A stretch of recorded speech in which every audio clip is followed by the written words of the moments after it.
Good afternoon or evening, depending on where you are. This is the Mayhem Q&A for Villains & Co. / Mayhem / whatever it is now. It is a confusing title, I have to admit, Magpie, but I love the cartoon. Oh, thank you. Good afternoon or evening. Good afternoon or evening. The Mayhem Q&A. Oh my goodness. You get to mute the video. I love my voice. Whatever it is.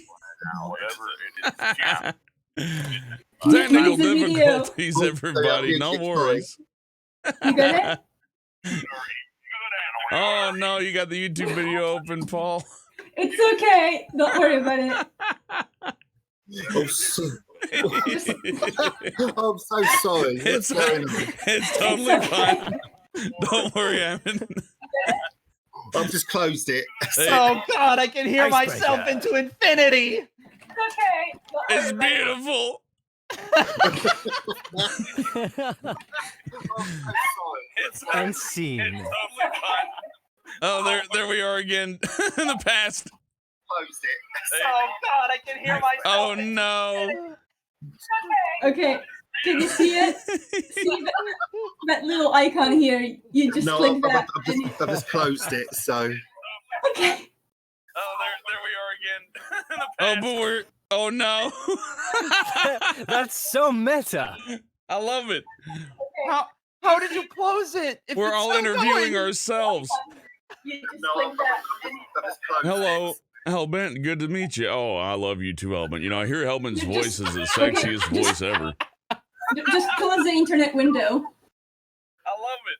I have. I've already closed it. Close it. If We're it's all still interviewing going. ourselves. Very strange. Hellbent, good to meet you. Oh, I love you too, Hellbent. You know, I can't breathe. Window. I have closed it. Okay, screen share your screen. Show me your screen.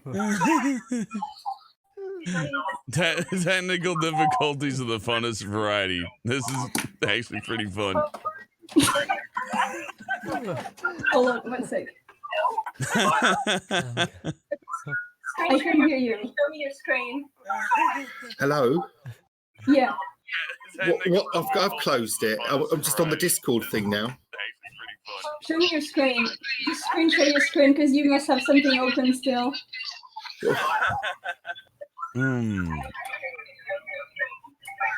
Hey, Cobalt, $2 Canadian says, hello, Hellbent. Guess hello. We ran into a little snag. We're working it out. Don't worry. Hold on. Well, what? I don't know. I've closed it. It's probably still open in the background somehow. You may want to try to open up your volume settings and just mute all internet browsers. That might do the trick. What? So the sound is coming out of your laptop. I don't know. I've closed it. It's not there. There's Magpie here coming out of your laptop.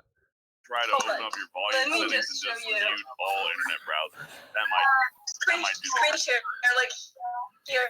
Oh my God, she's like sneaking around in the backstage, and I can hear her feet stamping around. There's Magpie here coming out of your laptop. She's trying to sneak around. Let me just show you. That is so weird. You're like here. Oh my God, she's like close the sneaking laptop around in and the come back. backstage. Feet stamping around.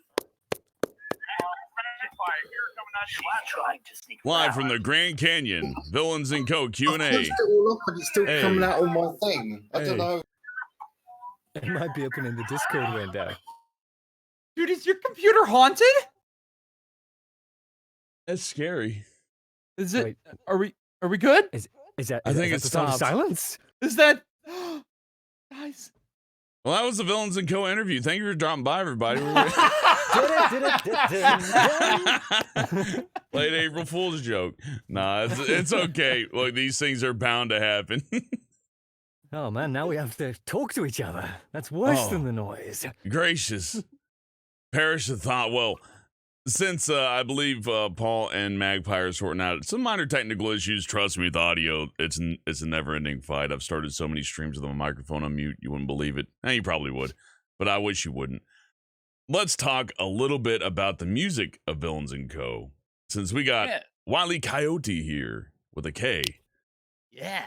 So you composed the music for Villains & Co. I've had difficulty finding composers. You know, contrary to popular belief, music isn't inexpensive. It's actually kind of time-consuming and difficult to make. Yes. And it's even more so whenever you're having to sync it up with visuals. Like, it's hard enough to make on its own, but then you add visuals into the mix and it's like, oh, okay. Well, I suppose this is what I'm doing now. And thankfully, Magpie had a bunch of like synthwave like compilation videos and stuff and radio stations and whatnot on YouTube that I could listen off of. And thankfully, I really love synthwave as a genre, so I pulled a lot from that. There's a lot of very like overblown basses and reverby drums, which are quintessential for creating in 1980s synth pop aesthetic.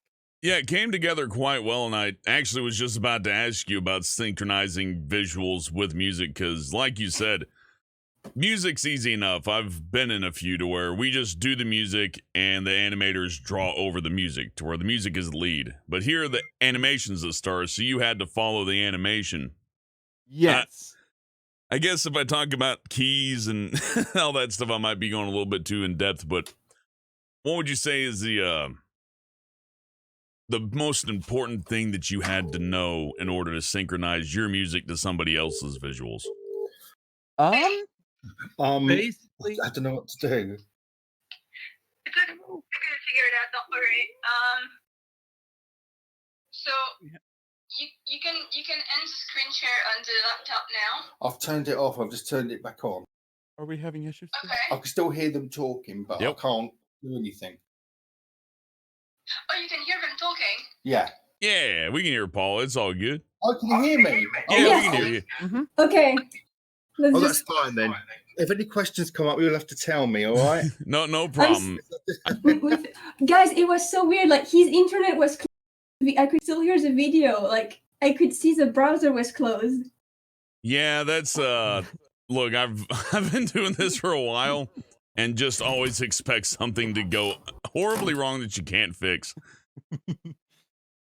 I'll share a story before we get back to the music question. Sure. One time I had a computer just die on me. I was like, oh my God, that's a $3,000 computer. Where did it go? And I built another one because I'm a fool. And then I reset the BIOS on the computer that I thought was broken, and boom, it's back up. I'm like, oh, I felt very stupid. Don't worry about the screen share for now. Just leave it. Okay, as long as you can hear me, I can hear you. That's We the main can hear thing. you. Yeah, Cool, there that's we all go. right then. Okay, I'm going to Okay, continue on with the questions about the music, and then we'll move on forward. So, Okay. Wiley, synchronizing music to animation, excuse me, obviously extremely difficult, but what was like the most important thing to know as a musician if you want to like compose something for a visual? Well, it was my first time composing for a thing, so it was a brand new experience entirely. But what I learned from it was like just finding those significant moments that really need to be accentuated for comedic purposes, or moments that needed to, sit and you need to let them breathe with no music, because silence is, it's, I believe it was Varian, an artist I follow, who said this. It's the notes, some of the notes that are there matter as much as the notes that aren't there. And if you find those moments that need to be accentuated, like for instance, when the alien was running by and I guess spoilers. Do I need to tag? It's for it. playing in the It background. should You, be fine. Okay. spoil People have away. probably seen it by now. All right, because when Karza fell apart, and I was like, oh, that needs to be accentuated. That's something silly that needs to happen. So I had like the guitar do this like, just like, and cut everything out except for the drums, and I thought that was pretty funny.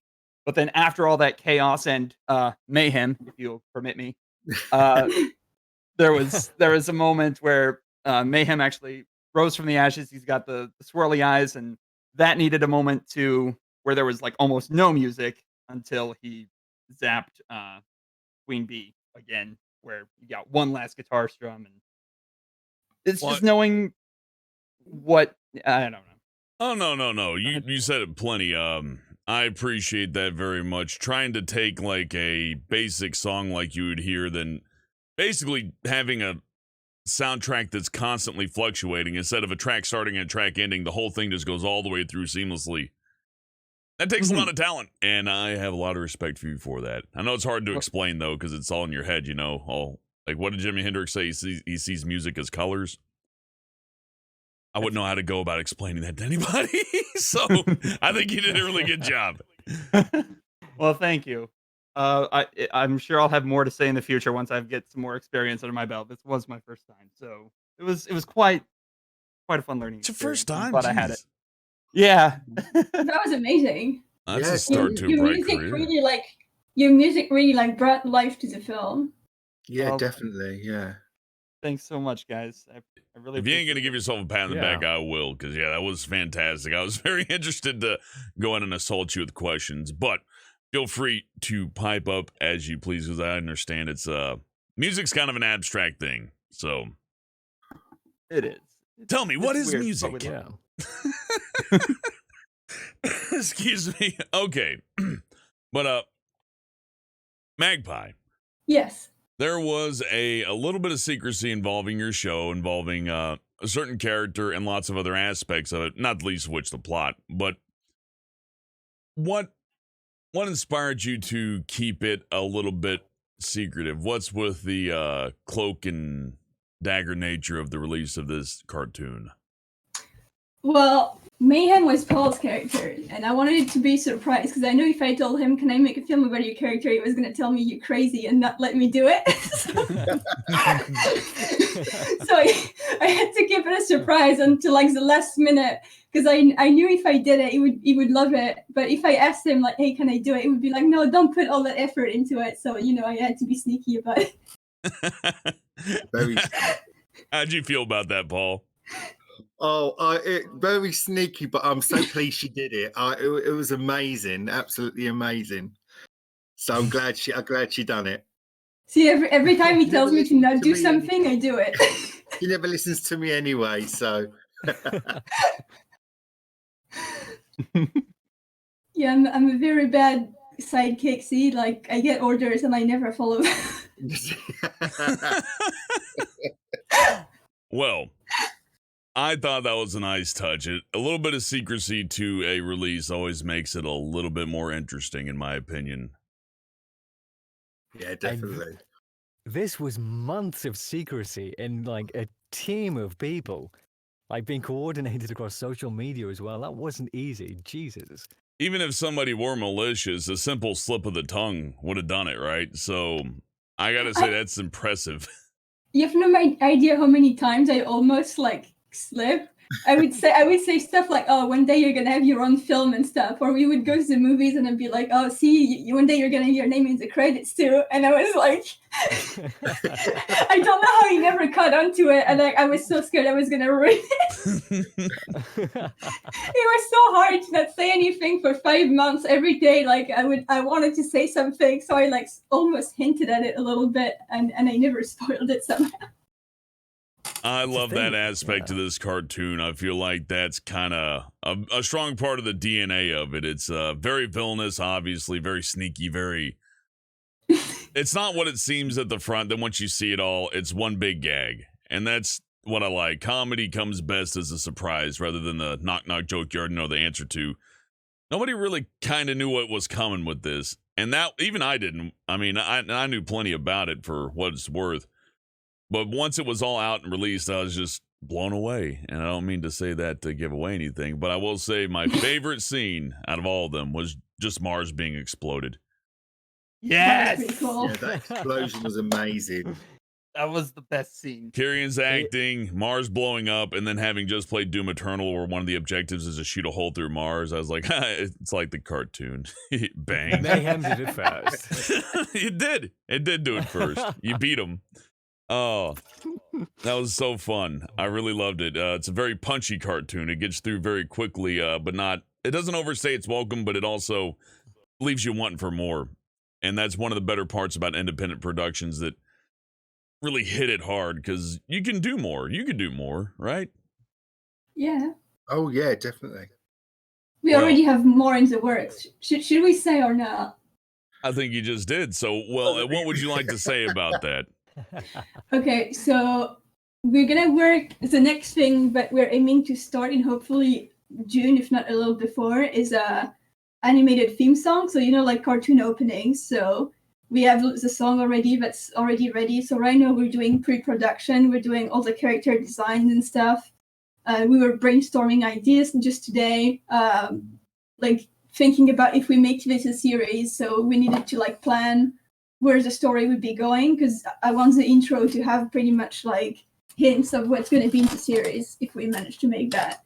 So the opening song is going to be 40 seconds long. So that's already in the works, I would say, in pre-production. Yeah. And then we're aiming to do a musical number for Halloween, so a Halloween special, where Mayhem and his assistant accidentally turn everybody into zombies, and then we have to kind of deal with that. That sounds fun. I think that's going to be an interesting production. I mentioned it before we went live. One of my favorite things about independent productions is that they're always different. Excuse me. It's easy to get in a parody and get people to look because it's something they're familiar with. To sell folks on a new idea is extremely difficult. So to see a bypass a 10,000 viewer threshold on something completely new out of nowhere, that's very impressive, because you didn't exactly have like billboards put up all over the town. You know what I mean? It was literally just you, your online buddies, and anybody that could drop a tweet helping you out. And really, the cartoon stood on its own 2 feet well enough. I think we probably at best gave you 2,000 views. I think most of that was self-earned. So you should all give yourselves a pat on the back for a very fantastic production. Pardon me. Thank you. Thank you very much. Very well done. And you're going to be involved so much in the next productions now, Paul. Oh, definitely. Can't wait. I'm excited to hear that. And it's good to hear you, by the way, Paul. So your thank you. involvement was completely involuntary, from what I can tell. Yeah, definitely. Yeah. Now, how does it feel to be the first person outside of North Korea to be forced to make a cartoon? Yes. Oh, God. Yeah. Says it all. That does say it all, doesn't it? It must have been interesting to be involved. I know that you do other stuff outside of animation. If you feel like speaking about it, feel welcome. I don't want to display out everything about you on the internet without your knowledge, but feel free to tell us what you do outside of cartoons as far as entertainment goes. Was that me? Yeah. Paul. Yeah, okay. Yeah. Oh, well, I've got a full-time job at the moment. I work in a bank, so I really am a villain. So, yeah. The true villain. Yeah, I've always I love sci-fi. I've always loved sci-fi, comics and Star Wars and all that sort. I've always loved that. And I love drawing. I've always drawn. I did it at college way back, long as I care to remember. And so I did all that at college and university, and but I never really ran with it. So I just sort of, I'd done my degree, and then I just sort of, I still draw during my own time and everything, but I just got a full-time job, got a place, paid the mortgage, and just sort of drew as a hobby, like a bit of escapism and stuff. So yeah, so I like to draw outside and read comics, and cosplay. I like me comic cons. Love going to comic cons, and I always go cosplay as the Penguin. He's one of my favourite characters ever. So I've got a lot of inspiration from him. Oswald Cobblepot. So yeah, He's so the best. Yeah, He's so the so Magpie comes with me as my waitress from the Iceberg Lounge and a deadly tray. Oh my God. So every time we do cosplay at Comic-Con, I have like this tray where I have like fake drinks on them, and I'm so clumsy that I almost like hit people with it every time. Like we were at some point we were at the table like getting stuff signed, and there was this comic book author, and I almost threw the tray on his face. He was signing my comic, and all of a sudden this tray goes whizzing past our heads, and it was like, okay. Sorry And about her. You know. we even did like a live performance on stage, and at the end I was trying to like exit the stage, and there was a little step, and I threw my tray forward, and I lunged forward to try and grab my tray, so I tripped and I fell off the stage in front of everyone. Quite an exit. That's okay. That's not nearly as embarrassing as dropping your actual pants on stage and being on stage in your actual underwear. True story that actually happened to me. Oh wow. my god. In front of the student body, by the way. Oh no. Ooh. Oh no. Yeah, so of course, of all the performances, it had to be that one. I could go into it, but let's get back on track. Well, I can top you one. The most embarrassing thing you can ever do on stage is get drunk. Okay. By and far, drop your pants, throw trays, physically harm people, whatever it is. Getting drunk on stage never leads to a good place. Everybody will remember except for you, and that'll be your worst nightmare. But Oh, Paul, God. I was interested to hear about your entry into animation. You're a very salt of the earth guy. I like that. I thank myself you. started out doing animations for Newgrounds, which weren't very good, and they made sure to let me know as such, and I was fine with that. I wasn't Aw. good at taking criticism back then, but I figured, you know what, animation's hard. I'm gonna go to college and get a degree. Didn't work out too good, but well, got into work doing bar and all that, and kind of fell into animation myself through voice acting. And it's just kind of funny how you end up in entertainment, isn't it? Yeah. Well, Just never quite I'm- know. You could be anybody. You could be sitting there right now going, I'm planning out my third mortgage and my second wife and my fifth child. And the next Oh, thing God. you know, you're the next Nightmare. Homer Simpson. Well, maybe not, but you know what? You might be like a voice on an internet cartoon, and isn't that just as good? That is true. Yeah, absolutely. I feel so. I like independent productions a whole lot. I don't know if I've said that enough, but there's always a lot of heart to them. Once you get to know everybody, you see that everybody comes from all these different backgrounds, and on the internet, especially these days, everybody's spread out all the way across the country. Like earlier, they're asking Paul's nationality. They didn't know where he's from. It's like, oh, well, he's British. I'm American. Magpie's French. Kieran, I believe, is British. Wiley, Yes, I yes. did not ask. American. Yeah, USA, USA, USA, USA! yeah, Oh, number one. Woo! Most infections Oh my worldwide. How positively barbaric. Oh, definitely. Yeah, How very common. Bloody savages. hamburgers are good. Anyways, it's interesting the motley crews you guys build up through these kind of productions. So I'm glad to have you all here today. Even the start was interesting. So going back onto the cartoon though, I'd like to talk with Magpie more about the production in general. Now that it's all done, it's finished. Yes. This is finished. I know it's been weighing on you very hard. A lot of pressure put on you. How does it feel to have it all done? At least this part. I know you're working on something else, but let's go ahead and like black hole that for a second. How does it feel to have Mayhem complete? It feels weird. Like every day, like since I completed it, I feel like there's something missing from my life. Like, no, seriously, like I was working like more than 12 hours a day on it sometimes. Like I would do that nonstop every day. I would wake up, work on it until I fell asleep. And now that it's not there anymore, I'm like, what do I do with my life?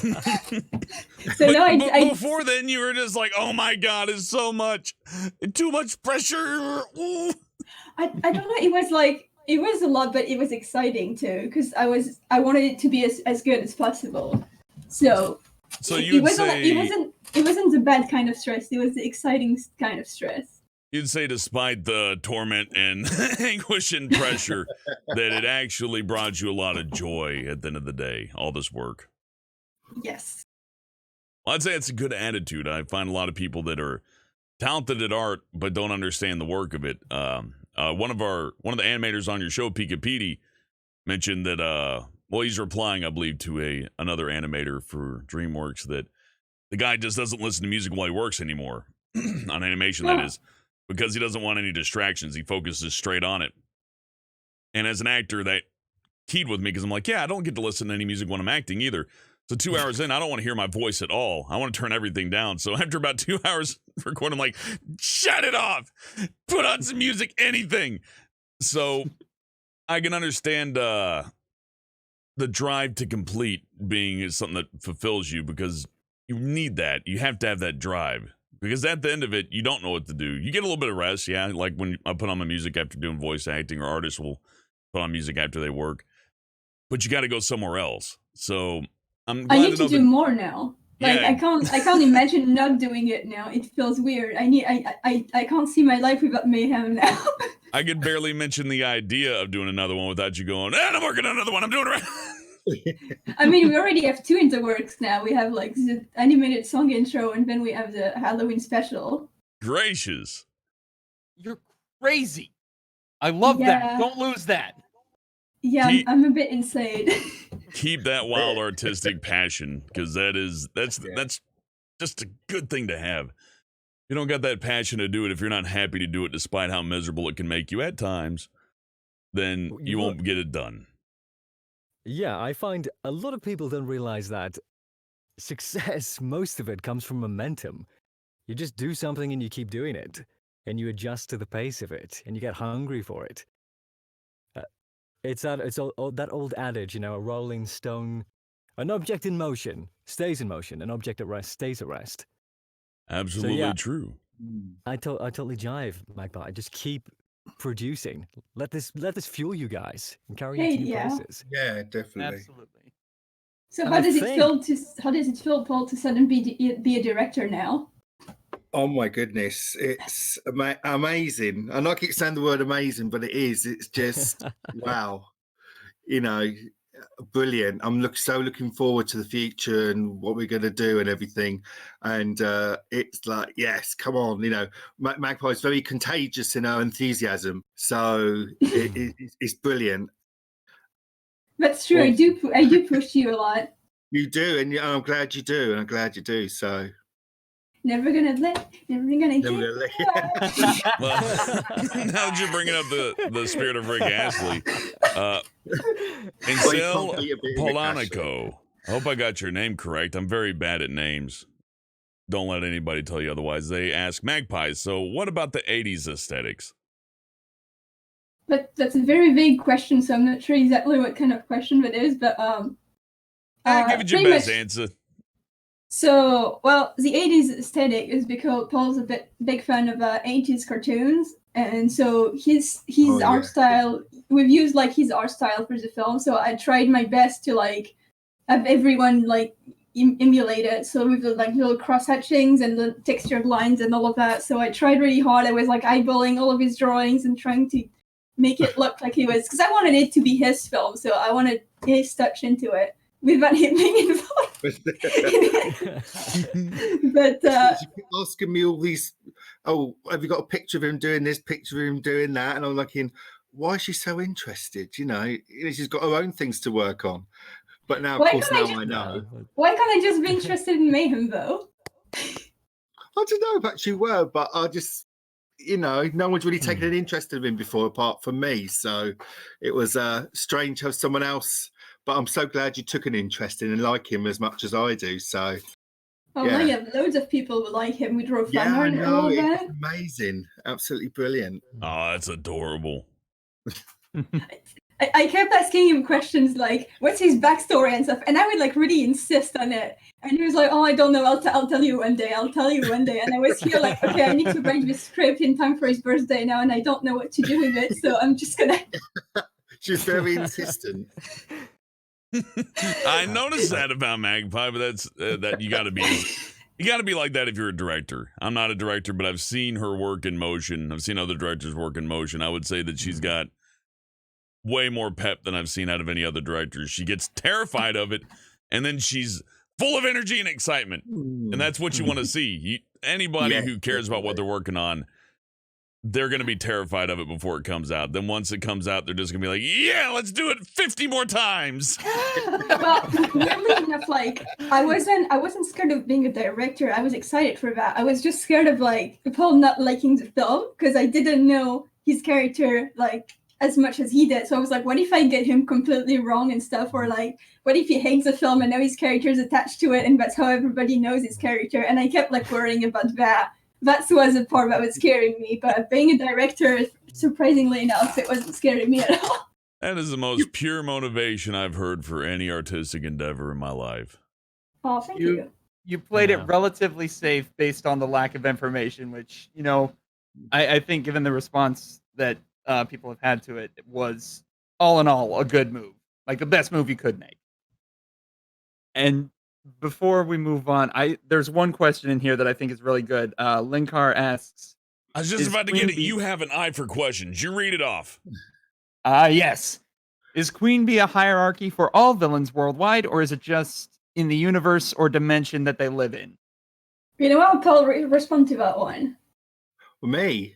Yeah, because we Yeah. talked about it before, and it's your show now. It's yours as director now, so God, you no decide. pressure. No pressure. Well, Just we were answer the discussing- question, sir. we were discussing this afternoon of how high she goes, but there is actually someone higher than her. Can I say that, Magpie? Yeah, go for it. Yeah, there is someone higher than her, and it will be revealed who it is. So she's not quite in charge, but she's up there, but not quite the Like top. a duchess. Yeah. She's high up on the spectrum, but she's not totally in charge of things. So that's all I'm going to say for now, because it'll all come out in due course and everything. So Ooh, more secret. yeah, it's Yeah. it. Keep the secrets coming. I like it. It makes it interesting. I mean, you know, of course, not every show gives out all of its plot details right away, but I like the idea of knowing that something's around every corner in a show that's this punchy. Oh yeah, definitely. Yeah, there's a lot more to come. Believe me. Someone's asking, are you planning on pitching Mayhem to a studio, or are you planning on making it a web animation? That's a good question, actually. What would you like? We plan on taking over the world. What Of would course. you prefer? I can listen to that all day. I don't know. I'm going to throw this back to you, Magpie. Okay. Well, there's like good points in both, because web animations, that means that we have like complete creative freedom and we can do whatever we want and put whatever we want in it. The only like issue with that is that we need to find funding for it. So hopefully the more we produce, the more we'll like have people donate to us to like produce more, because making cartoons is like really, really pricey. So I can't just like keep, paying for it without making money from it. So hopefully if everything goes great, then we'll just like, ideally I'd like to stay on the web, because that's the best way to do it. Because pitching with studios, they would give you a massive budget, but they would also potentially like either censor you or like have you take certain directions that you might not want to take, or Linkar brings up a good point, Magpie. They get the rights to your characters, so next thing you know, this thing you poured your heart and soul into is now no longer yours, and you're back to square one, and you could have spent years coming up with that. Yeah, I really don't want to give away the rights of anything. No. Well, you can negotiate contracts depending on like who you pitch to. So sometimes you would only own them for like a certain amount of time, or like you can negotiate that, but it's a bit tricky. So the best thing would be to stay online, to stay on YouTube and stuff, because I don't really care like how many views. I don't know about you, but I don't care if it gets like really, really famous or not. I just want to get the funds to make more, because it's really exciting to make it. And we live in a different kind of society for that. Years ago, you'd put a PayPal link at the end of a Flash video, and you might be lucky to get like $5. These days, people seem to understand that advertisement sucks. Advertisement's terrible. It pays nothing. It's intrusive. Sometimes it'll put a virus on your computer. And on the other end, selling to a TV show is nice, but what if they cancel you after season 1? It's like, well, I guess it's just over then. I had all these other ideas, but we'll just go ahead and drop it, I guess. So being independent means that you not only have the ability to make it on your own, which is fantastic, but it means you get to continue it as long as you feel fit. To where even if you did get big funding on a TV network and got the rights to keep it and all that, it's not entirely possible for you to continue forward. Let's say you had an animation team that was like, I don't know, 150 strong. and then the show ended after season 6, but you saw the right. How are you going to get 150 people to keep that same kind of quality on an internet show? I mean, if you could, Magpie'd be the person to do it, but there's so much to consider there, right? For certain. Yeah, it's true. I don't know. Well, I'm gonna start like small with the animated intro because it's like I'm gonna do like as much as possible myself. So like animation cleanup, even if it takes a bit longer, I can do it all on my own to like pretty much save costs as much as I can. And hopefully, like the animated intro will like bring in more people. So then when we do the Halloween one, we can get more funding on that. So I'm trying to be smart about it and do like release stuff. We're gonna do a comic series together as well. Oh yeah. Comics. Now that's an interesting avenue. Funny enough that you go into that. I've seen a lot of TV shows like Invader Zim, Futurama, big TV shows. After they end and get canceled, there's all these comic books that people hadn't read. So it makes me interested to see that you would be supplementing your basically your show with comic books, because you can still tell stories. It's just the price differential between doing a comic and an animation is tremendous. Well, since the comics, it would just be the two of us, so we wouldn't have to like really pay anybody. So it's pretty much free to make. It just like takes a lot of time, but that also allows us to like keep people interested. So if we post comics, and we also have stuff to post on Patreon that way, with not just illustrations, but like we can keep the storyline going and keep people interested in the characters, and like so they can wonder, oh, what's gonna happen next and stuff. So that's pretty much like so far like the best way for us to keep something going and keep people around while we're working on bigger animations. That's a fantastic way to reward people who have been watching your, cartoons and wish to continue supporting them. You give them more content, and it's a little bit less risky to do a comic, but if somebody really loves something, oh, they're going to love that comic. They're going to enjoy it. I know that feels. Like, it's like, oh, my favorite show's canceled, but there's a comic. I'll pay you. I mean, we kind of are like sort of already started in the comic in a way. We're doing Mayhem's origin story. I'm not going to say what it is yet, but... Well, if you are interested in supporting Villains Mayhem or Mayhem, whichever you prefer, know that you got comic books on the way. You got more story coming. Yeah. Oh yeah. They're treating y'all. They're giving you all sorts of good stuff. Animation and comics? Are you kidding me? Dude. The deluxe independent creator package. Something often not delivered. So I know Magpie will. And that's nice to see, because anything I've supported independently, I've just been sitting there going, well, I hope they make it. And I just sit and wait for a couple of years. So, if they sent me a comic book or two, I'd be like, oh, hey, that's nice. So props to you for keeping it rolling, and I like the passion and love that you all have for this project. I've noticed I've kept here and there waiting for a little bit, though. So we've spoke about voice acting before. You told me that clearing your throat doesn't help. I disagree, and you're stupid. Okay, moving on. Let's double back to that. Okay, okay. It's very Actually, I do have a question for you, Kieran. So yeah, no, go ahead, Magpie. I just wanted to. So like, how did you approach like the character when we didn't really know that much about him at first, and what do you think about the character now? And and now that you know what you know about the character, is that gonna change anything about like the way you would like voice him in the future? Oh, that's an interesting question. When I first auditioned for Some Mayhem, I knew nothing about him. I think I had like a paragraph that basically gave a rough outline of him. And my first audition, knowing it was an animated cartoon, like I've said before, I went really goofy with it. It's like, I am Some Mayhem! That kind of thing. And you immediately shut me down, like, no, be more sensible about it. So, I am Some Mayhem! And that seemed to fly, so we went with that. And we did prelay, so I recorded my lines before I'd seen any animation whatsoever.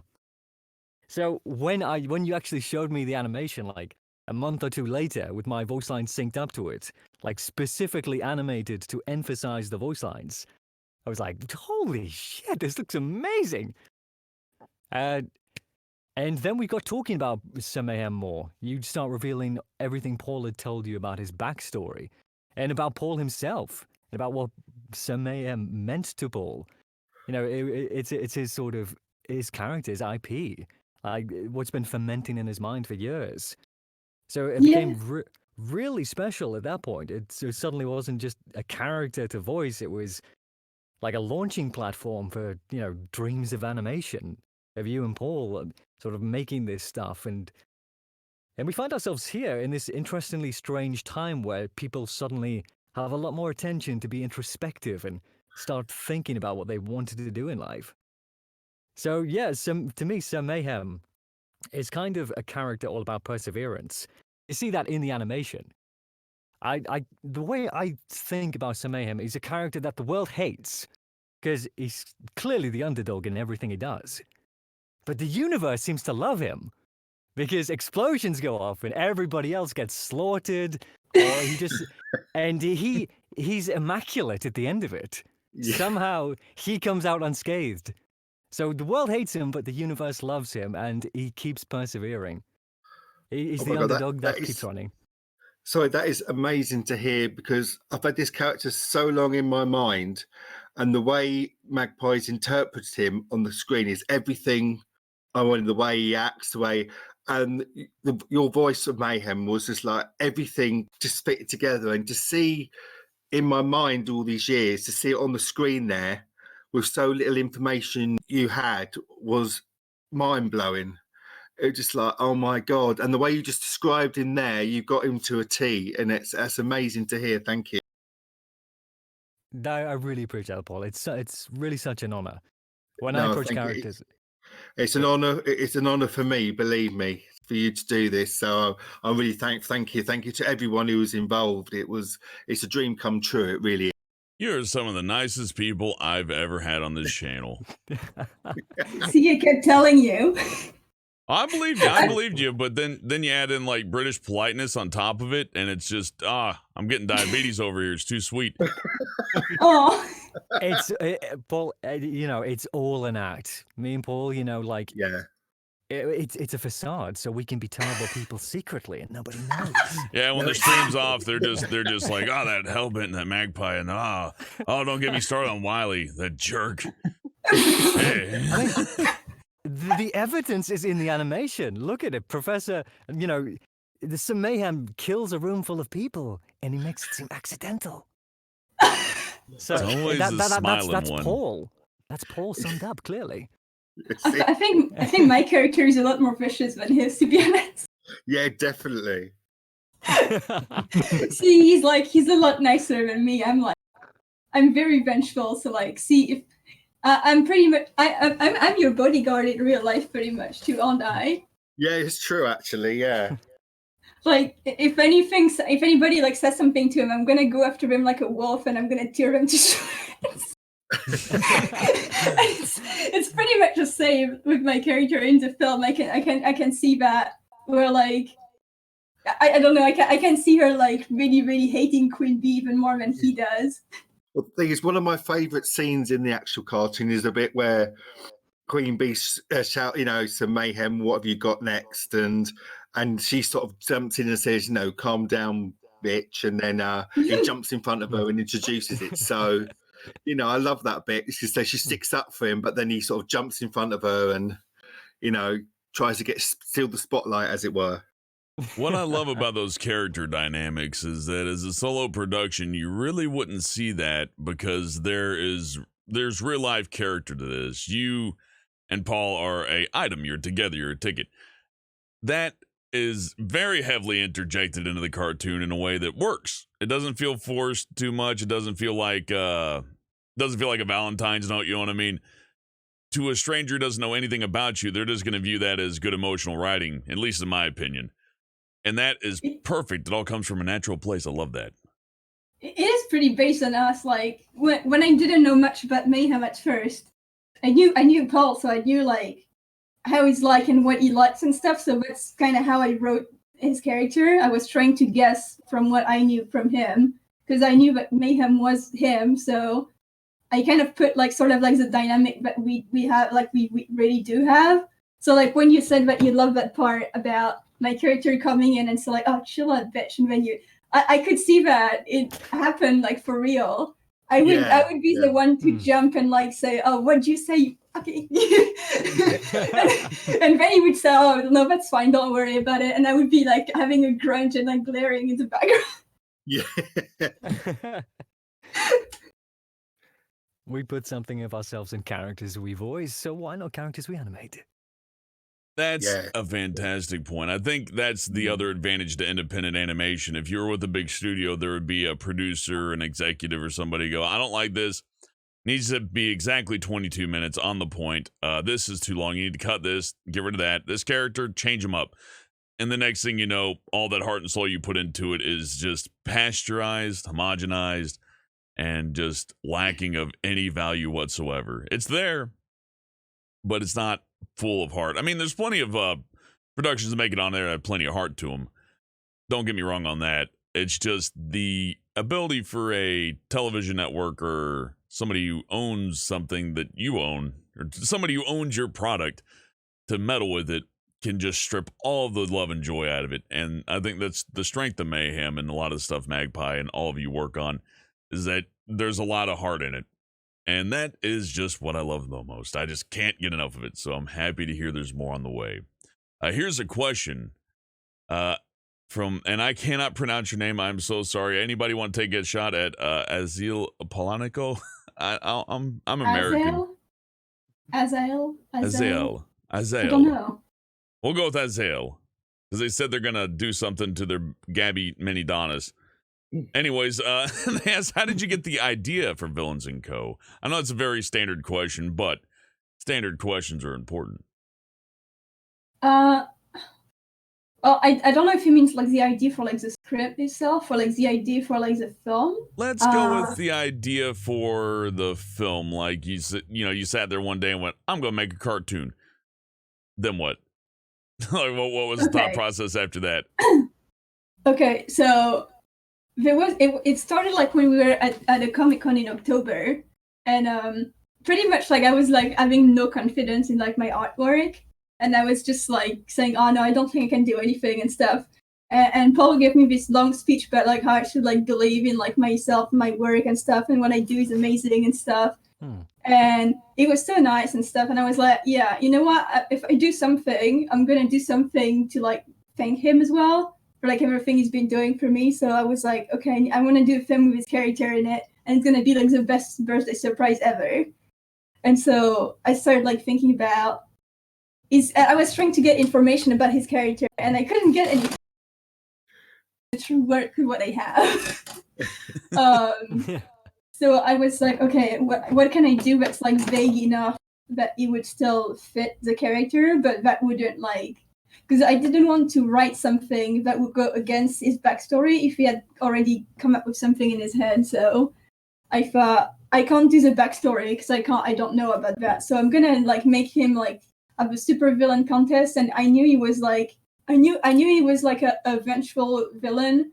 I knew it was kind of like more of a silly kind of villain, but he was in. But people like don't really take him seriously. But he would like take revenge on people. Like an underdog, somebody who isn't taken seriously, dejected, rejected, not accepted. I didn't mean for all that to rhyme. I knew he wasn't like I knew a kind of villain to like murder everybody and like be like the really really evil type. So I sort of like gathered what I knew, and I put him with other villains to try to make it work really, and that's what I did. And then at one point he told me he wanted me to be sidekick with because of the tray that I keep accidentally hitting people with it, and he was like, "Oh, you should be like my sidekick and like and your tray would be your weapon." So the tray didn't really fit in that idea, but I kept the idea of like me being in sidekick. So I just like based it on like the dynamic that we really have, and I sort of like exaggerated it for like the cartoon, and that's pretty much how it happened. I feel like there's probably a short story to be written there, but I feel like you explained that very well. I like the character of Mayhem being the underdog who, again, dejected. When I say dejected, not respected, whatever. It rhymed earlier. I'm not smooth. It was nice. Anyways, No, I like the character dynamic of a villain who is not popular among the other villains. So why does he have any reason to yeah, I'm gonna impress you. I'll impress you real good. Bam! That's great. Like what bigger villain than the person that the villains make angry? Like he's not a friend of the good guys. He wants to be part of the bad guys, but they're not really all that great to him. So yeah, that forms the best villain of all, doesn't it? At the end of the day. He is the best. Yeah. I like that. That's a very good development. How would you like describe your character, Paul, to like the fans? Like, how would you like explain him to people, and like what kind of direction you want to take him to? I think you've said it all, really. He's just trying. I mean, I grew up in the 80s, so I was watching cartoons, He-Man, Masters of the Universe, G.I. Joe, that sort of thing. So Skeletor, Cobra Commander, they're always having their Fine plans, taste. but it always fails at the end. And of course, they weren't popular with each other.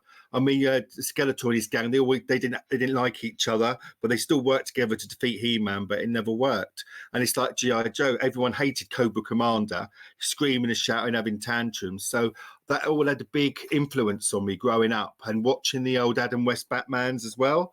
And 'cause I'm a huge fan of Batman, and when the villains used to come round, I always used to wish it was the Penguin, and I used to love his quirky ways, and the way Burgess Meredith played him was amazing. So when all them villains, of course, when they got together, they didn't really like each other, although they worked together. That sort of frenemy sort of vibe about it. So that's what sort of influenced me growing up. So that's sort of the same thing. You know, he keeps trying. He just wants to be good at something, bless him. So he just keeps trying, but he just fails. As you say, he blows up a room full of people and comes out unscathed at the end of it. I think you said, Kieran, at the end. Yeah. And he's still likable. So that sums him up, really. He's a try. Everyone likes a try. Keeps trying, and he's that. And it's a fun twist to see the accumulation of his efforts being, I make mistakes and I want to be bad. And I made such a big mistake that I was the worst. I succeeded. It's very, Oh god. it's very And it was all part of the mathematical. plan. And of course, it was all part of the plan. From the beginning, it was preordained.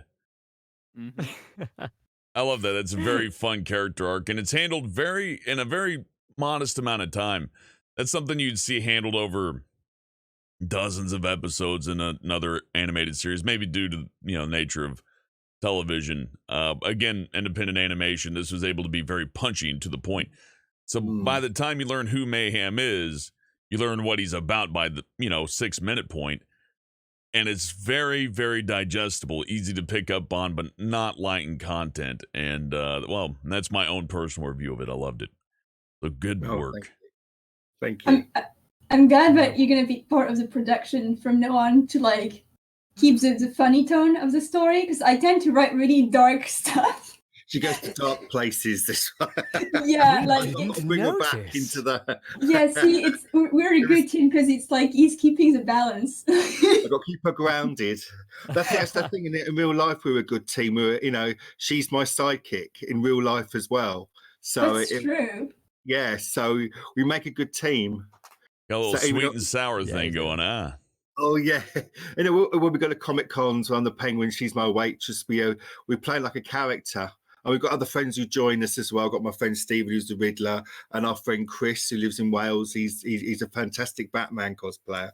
And we're such a good team all together. It's brilliant. But she's my sidekick. She's the one that, she's got my back without any way. Well, I find a lot of interest in your cosplaying stuff. I've seen a couple of pictures courtesy of Magpie. You do a fantastic penguin, by the way. Oh, thank you. When I saw those, I thought they were shoots for some TV show. I was like, what's going on? What are you all doing? I was like, oh, wow.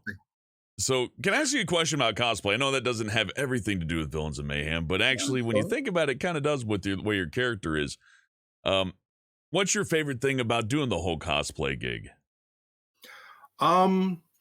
It's everything where it's just becoming that it's the character you love and becoming that character. It's almost like you're playing a part for the day or the weekend. And you got people call me Oswald, Penguin, and it's good. It's a good bit of escapism for that day. You're the Penguin or whoever you decide to cosplay as.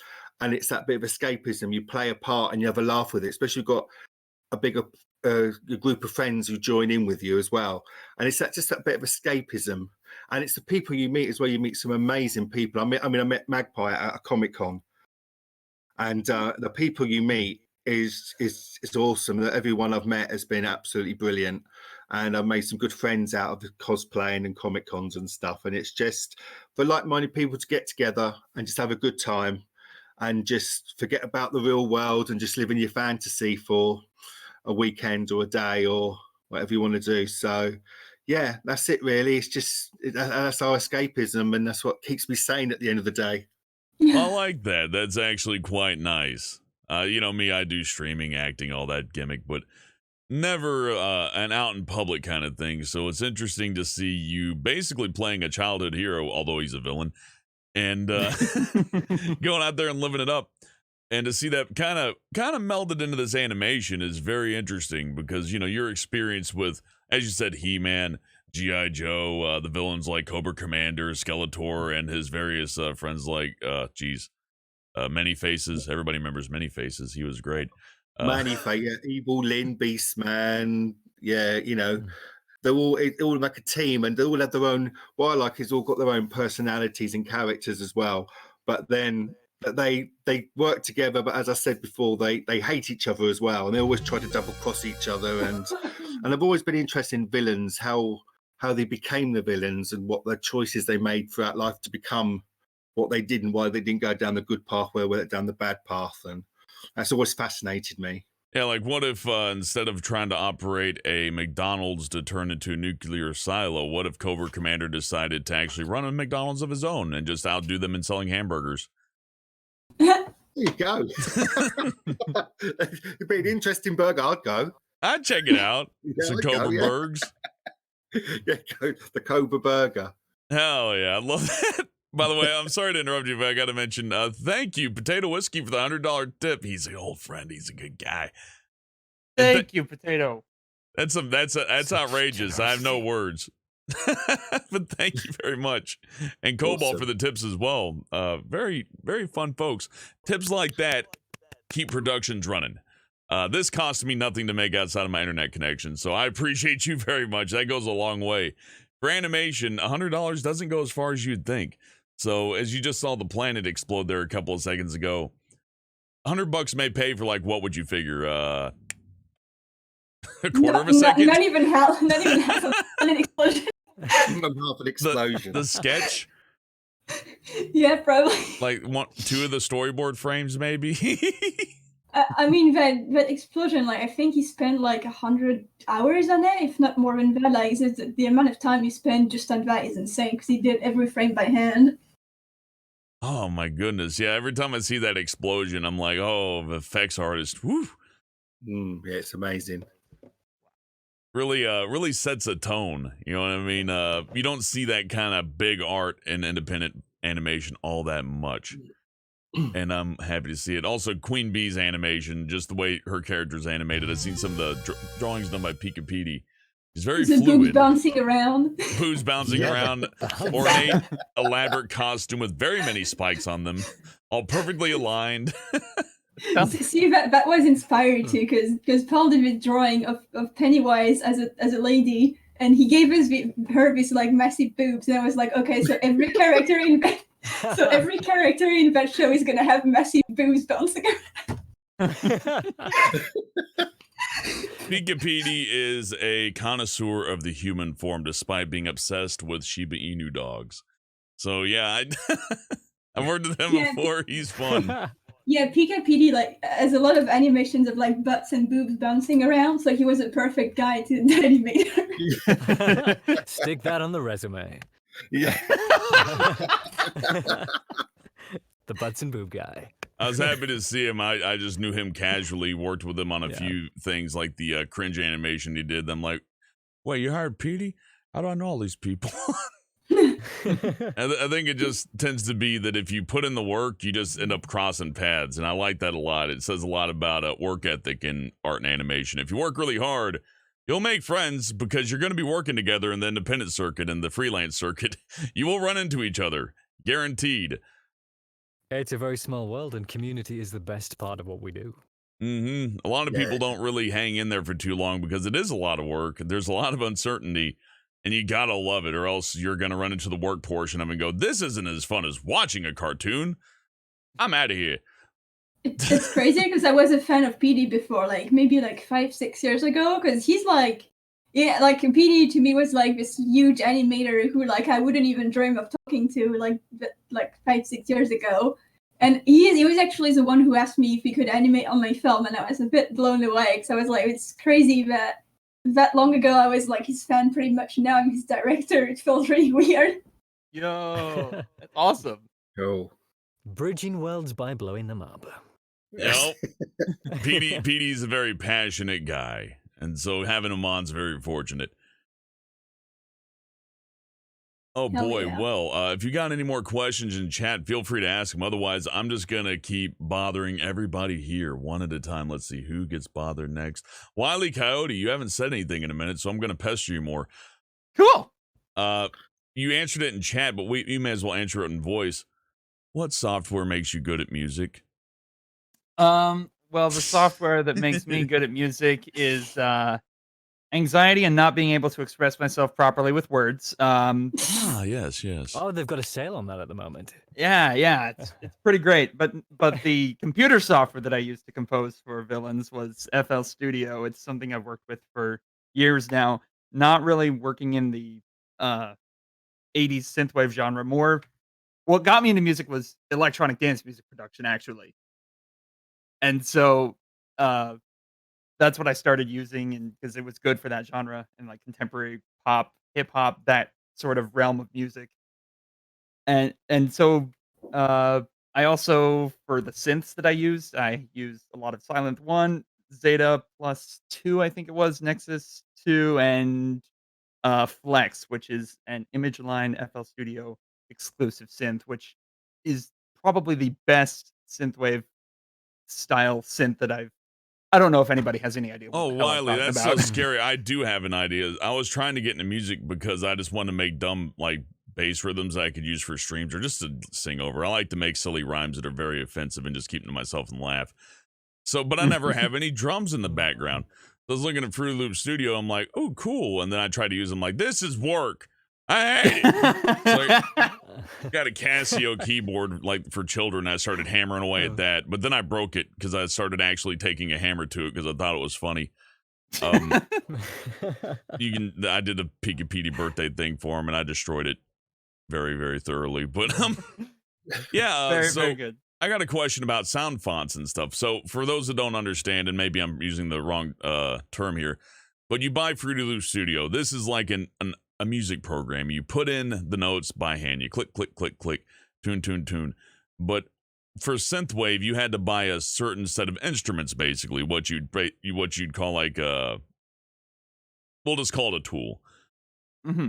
So you buy this package of instruments, and you're allowed to do more sounds, basically, instead of making your own. Think of it like you wouldn't make a violin; you'd go buy a violin. Right.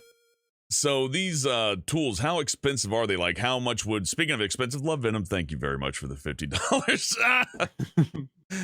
Let me get this real quick. Says, hi, how's it going? Just want to say, since I'm trying to do some of their own graphic novels, they had locked away for a while, and to do some past problems. Hold on, it's hard to read stuff in this. Okay, I'm just gonna read out as she wrote it that way. Just pretend I'm Love Venom. Hey, how's it going? Just wanted to say, since I'm trying to do some of my own graphic novels, I had locked away for a while due to some past problems, but I saw some of these features. My spirit was back, and I'm one to say thanks. Sorry to interrupt. It's okay, Love Venom.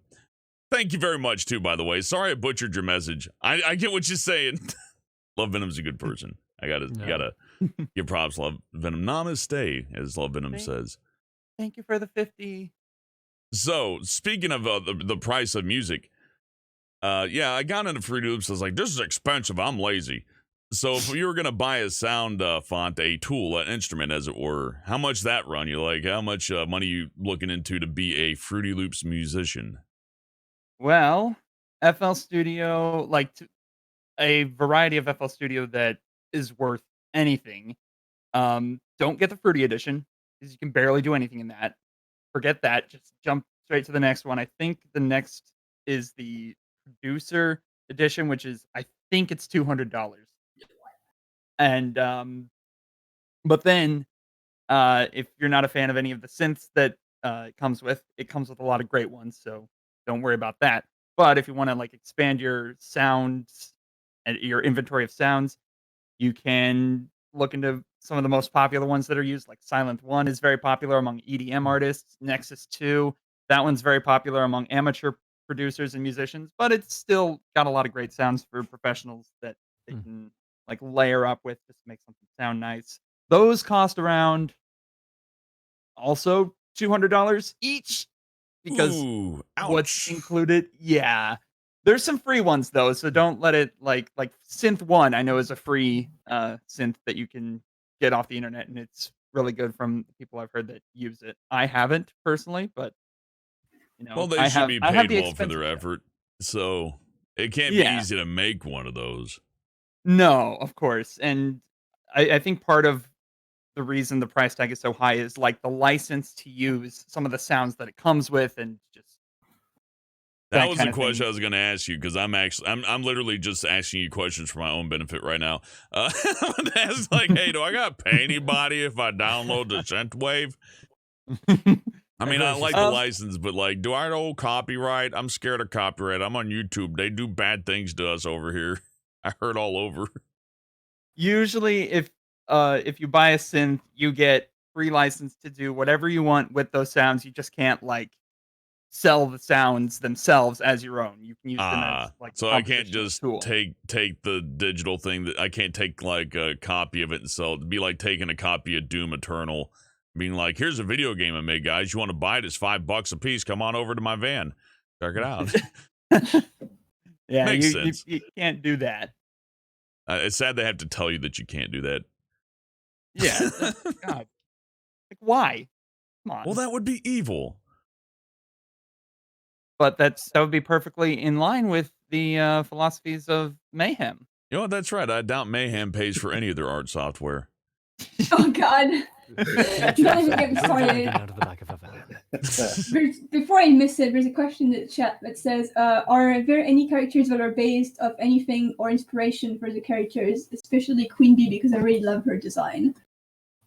So Queen Bee, I was inspired by like, you know, the really mean girls from the 80s movies, like the high school bitch, pretty much, like the blonde girl who's like mean to everyone. Leader of the cheerleader squad, popular among everybody, horrible to everyone. That's true, but yeah, I was thinking of like, you know, I don't know if anyone has seen the movie Heathers. There's a musical as well, and I Oh, really the love that Heathers is film. brilliant. Yes. So see, I was thinking of like the main, like the blonde bitch from it, like the really mean one. But I was thinking of her when I was making it, and because when you say like someone's like a queen bee, it's like you know, like the main like popular girl. So that's kind of how I made up her name, and I thought, well, she should be an actual bee, and so that's kind of how I got inspiration from her. For Mayhem and his assistant, that's pretty much based on us in real life. And for Ricky, the one who's like the 80s villains, I wanted to do something like pretty much really 80s, really, to be like an homage of like this kind of music. And the aliens, because I just like, I love sci-fi and things like that, and I wanted something really like wacky and crazy. And I wanted something to be able to destroy like a massive planet, and I was like, okay, well, an alien would do that. So that happened. Well, real quick, with $20 from Vintage, thank you. They say, big fan. Have you listened to Miami Original Mix? I can't say I'm familiar with it. Wiley? Hold on, I'm not sure. Let me see if I have. I'm gonna look this up right now. Yeah, we got a music guy right here. Usually I'm all thumbs when it comes to music, which makes no sense. I understand. But I don't know Okay. nothing. Well, there's a lot of songs by that name. Uh, I can't say I've listened to any of these, I don't think. We'll have to take a listen to them later. I appreciate the recommendation, Vintage. Yeah. But by the way, I'm just gonna say, it's getting like a bit late for us British people. So like, I don't know if you guys want to say or not, but just if anyone needs to go soon, just let us know. Like, don't be too polite. You're contracted for 3 hours, so buckle in. I ain't getting paid for this. No, I have places to be. No, wait a second. No, I don't. None of us do we? So just like if anyone needs to go soon, just let us know and we can ask you like all the questions like before you leave. And Oh yeah, if you're exhausted, don't let us keep you too long. But please do stay if you feel like it. I'm very excited to have you all on. Let's see. Any questions off the bat? We still have 46 people here. Hey, 46 people. If you feel like asking a question, now's a fantastic time. Dino Wolf says, "You're getting paid?" Haha, joke, yeah. Well, that's I gotta say, as an actor, I've done a lot of free gigs that I don't regret doing. You probably not so much as an artist because it's significantly more work. One can jump on the microphone and just go, "Hey, everybody, Frank, I'm Frank," and then somebody's like, "Oh, yeah, we'll use that. That works out great." But if you sit there and you scribble for like 5 hours, or you compose an entire track and then put it out for free, it's like, "Yeah, that was a month of my life. Hope they enjoyed it." There's someone on Twitter who asked, what did you learn from working in this? So I'm probably gonna ask that question to like pretty much everyone since they all worked on it. So I guess everyone from their different like parts in the film has a different answer to that. For me, what I've learned is I guess I've learned like how to prepare for animation. So for example, the ref sheets I've made, I think I should have made them a bit more like detailed. So I really need to make a more detailed like style guide for like how to make different eyes, mouths, and stuff, so animators know exactly what to do. I've also learned that honestly, everyone was great in the team. I just need to like be a little bit more strict with like deadlines and stuff. Maybe if I need to like pretty much plan that the film is gonna be done ahead of time. So let's say if my deadline was June, I would say like mid-May or maybe like first week of May. So because it's better to be like early and then have like a time to finish everything, because the last week of production is always like the crunch time and it's horrible for everyone. So next time I'm gonna make sure to plan, put to the make deadline the deadline earlier than it actually is. Yeah, it's like what we do with our alarm clocks. It's like, oh my God, I'm an hour late for work. And you get out of bed, it's like, haha, I set my clock wrong. I'm so smart. The human mind's a hard thing to motivate, that's for sure. What about you, Wiley? What did you learn from production? Because you said it was your first. Oh, yeah. I learned, holy shit, I can score an entire short film. Yeah. I love that. Yeah. That's a good attitude. Like coming in, knocking it out of the park. That is a good feeling. Not too many people get to just step in, get up to plate, and just wham, knock it right out. And that is what you did. So congratulations to you. Definitely amazing job. Thank you. Thank you so much. And thank you, Magpie, for pushing me when I thought I couldn't. You're welcome. See, I push everybody. Like, Jesus Christ, all of you. Like, I want to come and hit you. But, like, Wiley almost, quit the production because he thought he couldn't do it. And I was like, no, you're going to do it. And like, okay, I'll do it. I knew he could do it. And I was like, no, you said you would do it. And you're going to do it now. Because now I don't even have time to cast someone else. So you're going to do this. And then after the tears had streamed down my face and I had wiped them away, I was like, oh, the film's done. Yep. I did! Like all of you, I need to like push you. Like, I don't know why it's always like the really talented people who don't believe in themselves is mad. And I know what you're gonna say. I know you're gonna say, well, what about you? Oh, I can answer, Magpie. I remember when I did a certain line that had to be redone, and it took me forever to do the revision. I was in a different acoustic environment, and I hated how it sounded, but I recorded it for you anyways. Made a little trailer out of it. It sounded okay. I'm a harsh critic of myself, but I think you got two different attitudes coming here. You either have people who haven't done it before, and they're like, "Can I take the training wheels off for real? I don't want to die on this. Oh God." And then you got the people who are like, no, this is terrible. I can do 10 times better than this. I have to exceed what I did every single time. Every work has to be superior to the last one in every single possible conceivable way. When really what you need is for people to just get the damn thing done. Ship it. Get it together, do it right, and ship it out the window. And if we need to revise it, we'll revise it. And that's key to production. Like you gotta round up all the artists who are either, and every artist has insecurities. That's kind of like that just goes with being an artist and whether an actor, animator, musician, whatever. There's an element of, is it good enough? Am I good enough? Do I have time for this? I hate doing this. I'm bored. Oh my God.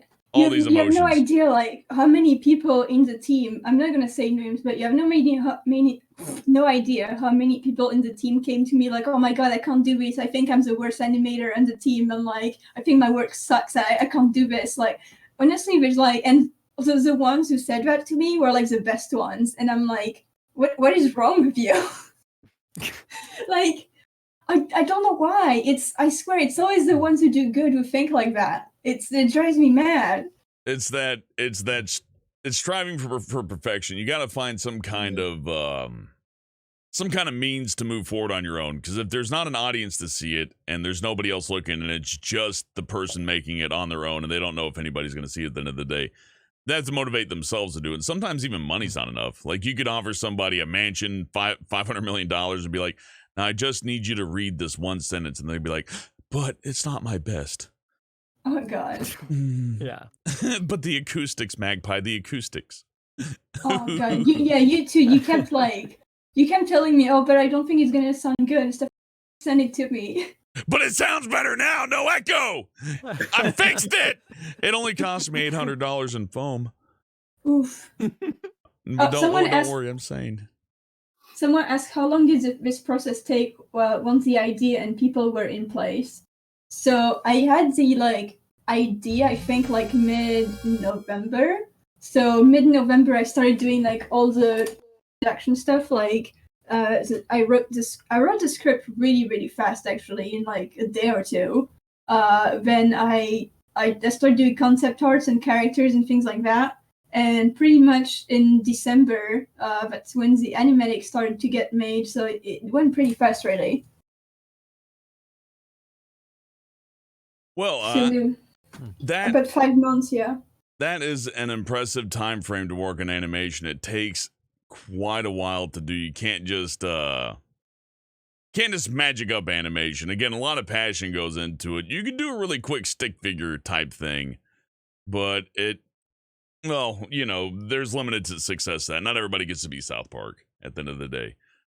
Not to discourage their work, but you know what I mean. If you want to do something that's high art, kind of like you do with especially with the talent that you have behind you and the money that you're putting into it, what you're doing is definitely more on the end of the fancier scale, I should say.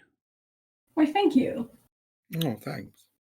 And you succeeded quite well. I do have another question from Shy Guy. He asked, do you plan on uploading on any other platforms besides YouTube? They were dying to get this question out. I apologize, Shy Guy. Yeah, sorry. There's this new website called, I'm probably going to mispronounce that, Faya? I don't know how to pronounce that. Hold on. How do you spell it? That's the important thing.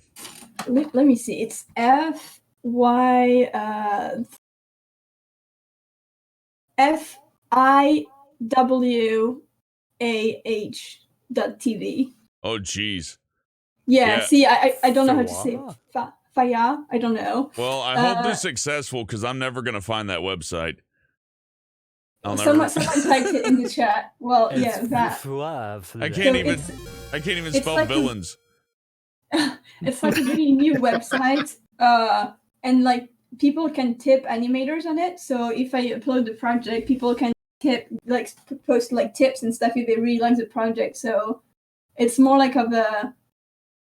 it's mostly it's pretty much Netflix but for YouTube animators. That sounds interesting because we have Newgrounds and that's fantastic. I mean, it's really the cornerstone of internet animation. Unless you count shockwave.com, if anybody remembers that. Remember those critic episodes? What a weird time. But yeah, I'm drudging up some real zingers there. All your base are belong to us. Am I right, guys? But it's nice to see somebody else taking up the mantle because Newgrounds has had it well, Google's been not too nice in Newgrounds, but I won't go into that too much. It's nice to see some other alternatives, though, not because we need alternatives, but because it's a video. We should be upload to a bunch of places. You know how happy I'd be if there was a competitor to YouTube that wasn't Dailymotion?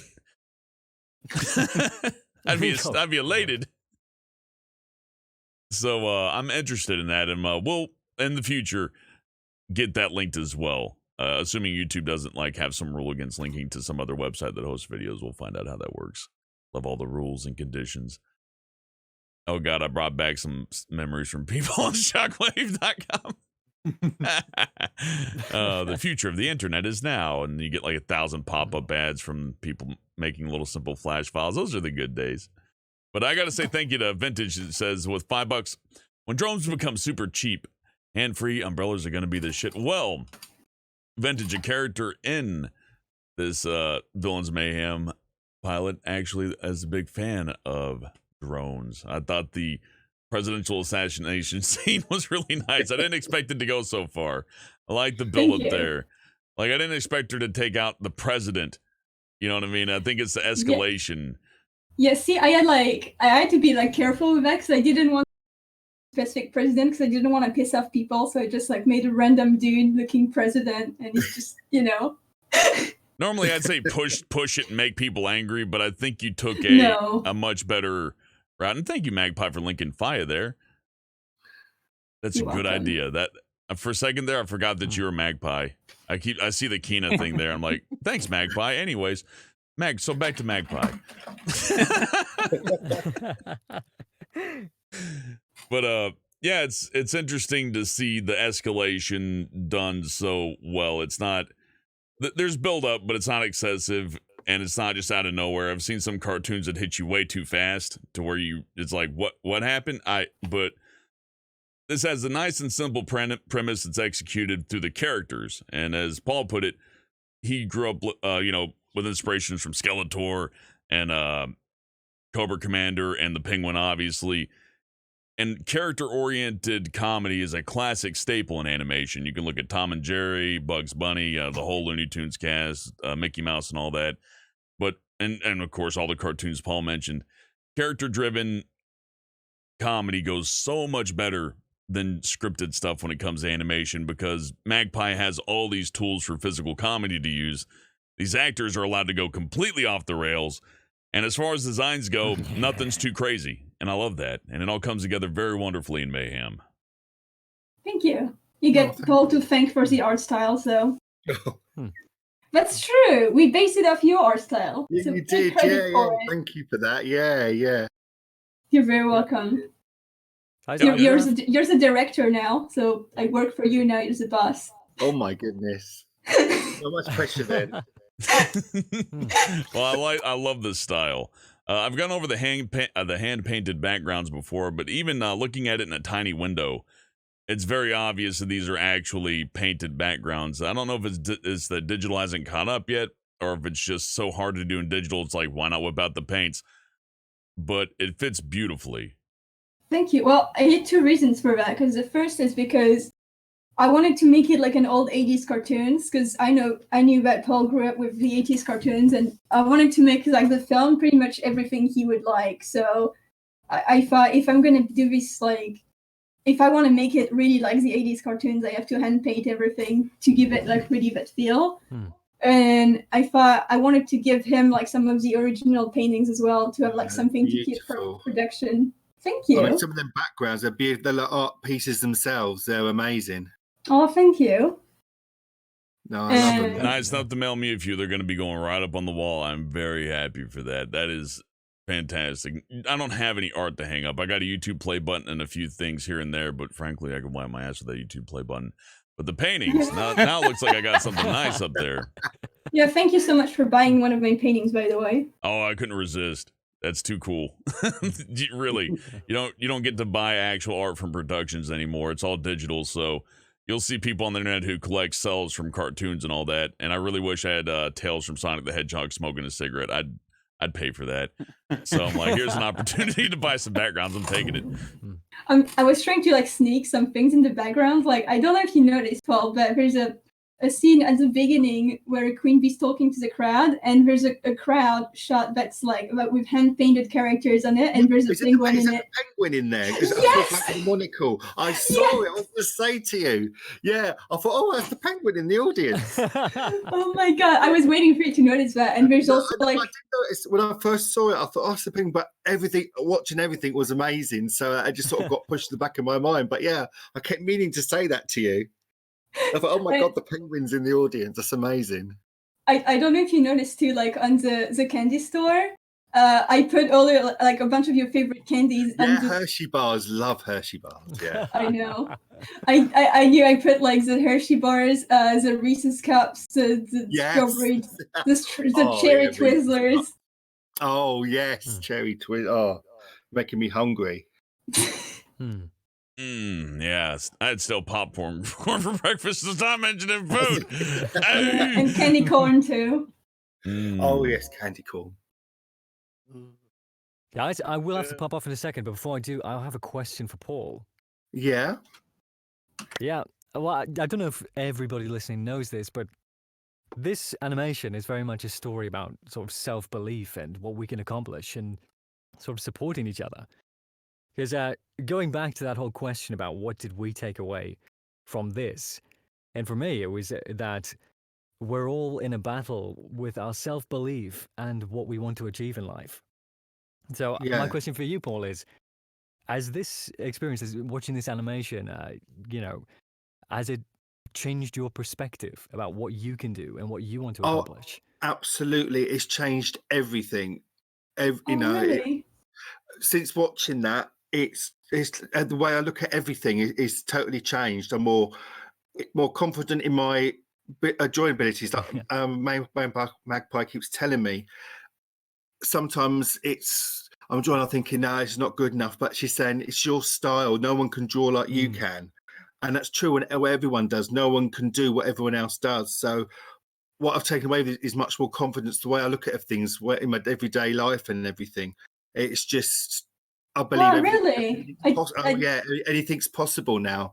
I mean, I never dreamed that my character be in an animation and being displayed. We're talking about it like this now with these amazing people. I never thought it possible, but now it's put it into words, but yeah, it's brilliant. I'm much more confident now. Anything's possible. So yeah, I've come at this much better, and I'm so grateful to Magpie for doing this. I really am. So thank you.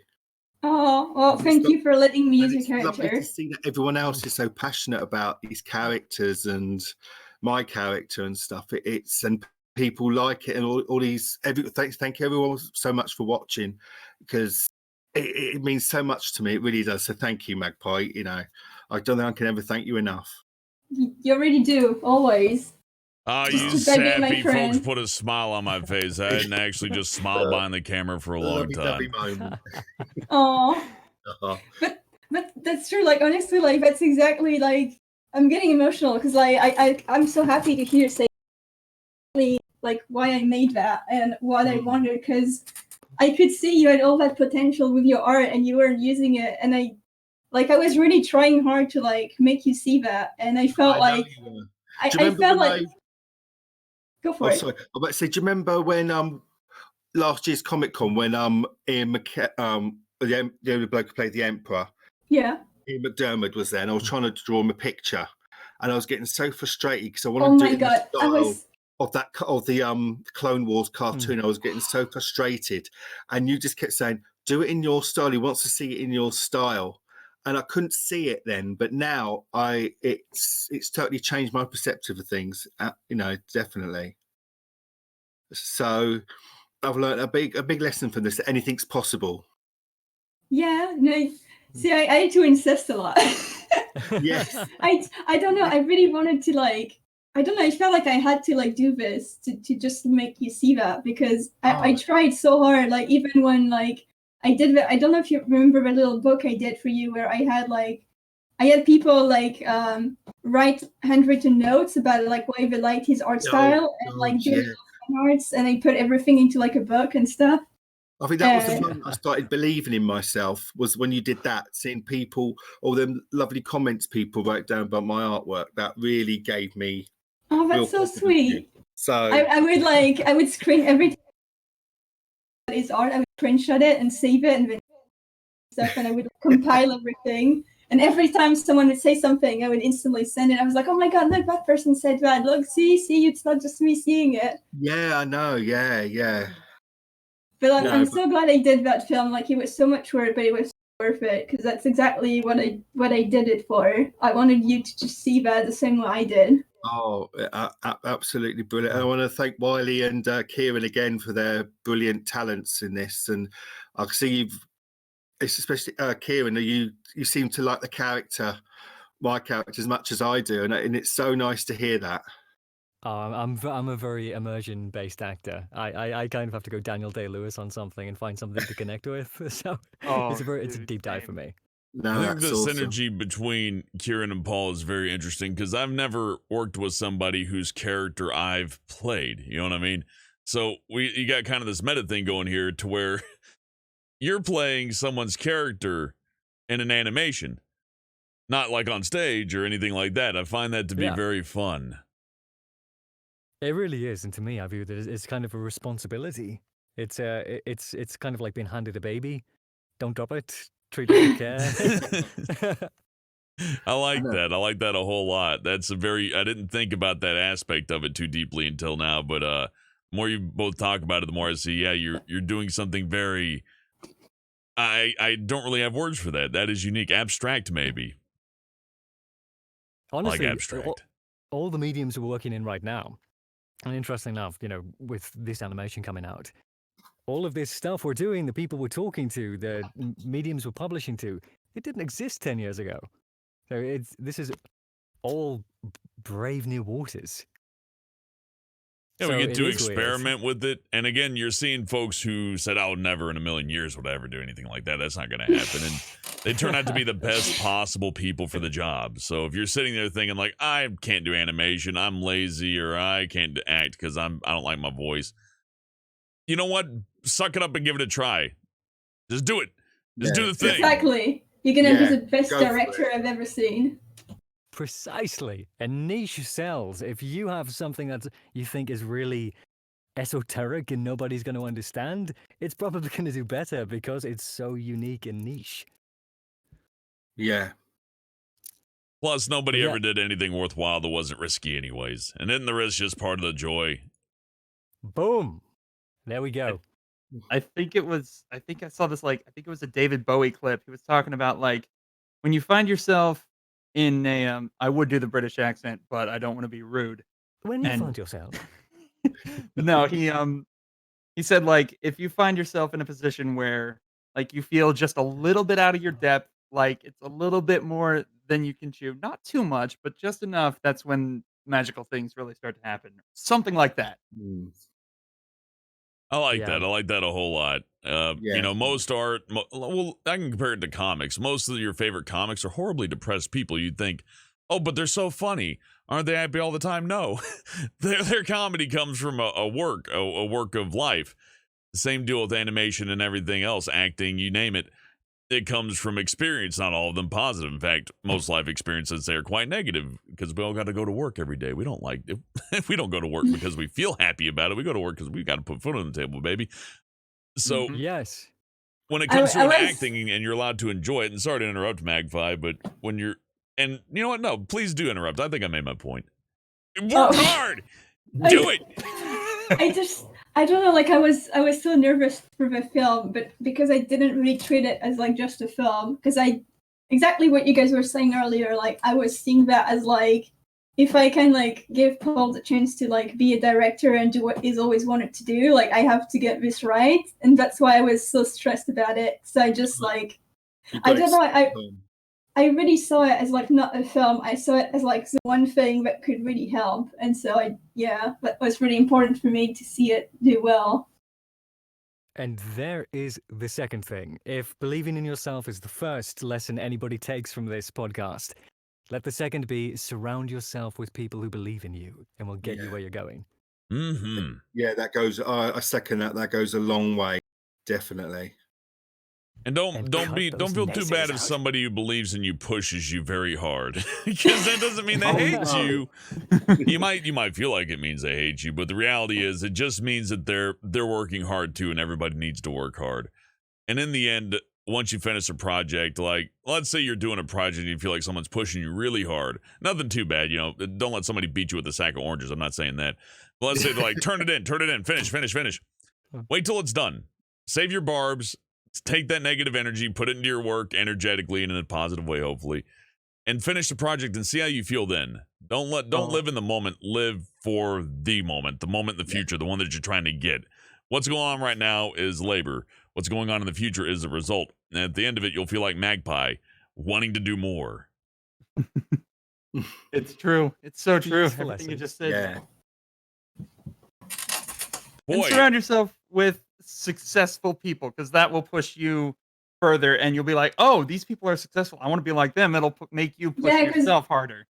A lot of people feel like intimidated by like bigger artists and stuff, and I don't think you should be like intimidated, because like every time I see like a really like someone I admire and stuff, instead of like being like scared of them, I just like send them all my work and stuff, and like you need to like not be scared to reach out to people, because like if you do something cool, then it doesn't matter like if you're like a small or a big artist. If you do something cool, people are gonna like it. So always just reach out to people you want, and like you can always be lucky and very probably love what you do. So I'll say as an actor, I've only ever been called to act by people who I watch and enjoy. The only real application I put out was a Planet Dole, and other folks noticed me after I started working, and I was a big fan. And they're like, you want to do something? I'm like, yeah. That's just how it goes. So, just, maybe put yourself out there and just see how it goes. Keep it as a hobby, People will come to you if you do good work. They absolutely will. Now, you got to know who to reject, of course, but generally speaking, if you stick to people who you're fans of, if you stick with your friend groups and all that, if you're really worried about acceptance and you're a very fragile person, and that's okay too. It's okay to be fragile as long as you get your work done. Then stick with your friends. You'll make them. On the crest of this amazingly motivating sentiment, I'm going to exit stage left, because this All is right. clearly the peak. Oh, Should- well, Go on the top. should we all go to bed, or is anyone? I'm leaving the stage open for everybody else. I'll let Magpie talk us out when she's ready. But until then, Kieran, it's been a pleasure, and we'll talk again soon. You hit me up anytime. Until the next diabolical adventure. Good night, everyone. Have a Thank good you. night. Good night, mate. Take care. Nice Take care, chatting guys. with you. And you. All right, one's been eliminated. Oh, Now, who will survive? Who will survive to the last? Okay, oh, there's so much to say in so little time. I don't want to keep you all here either, but I know Magpie has plenty to say.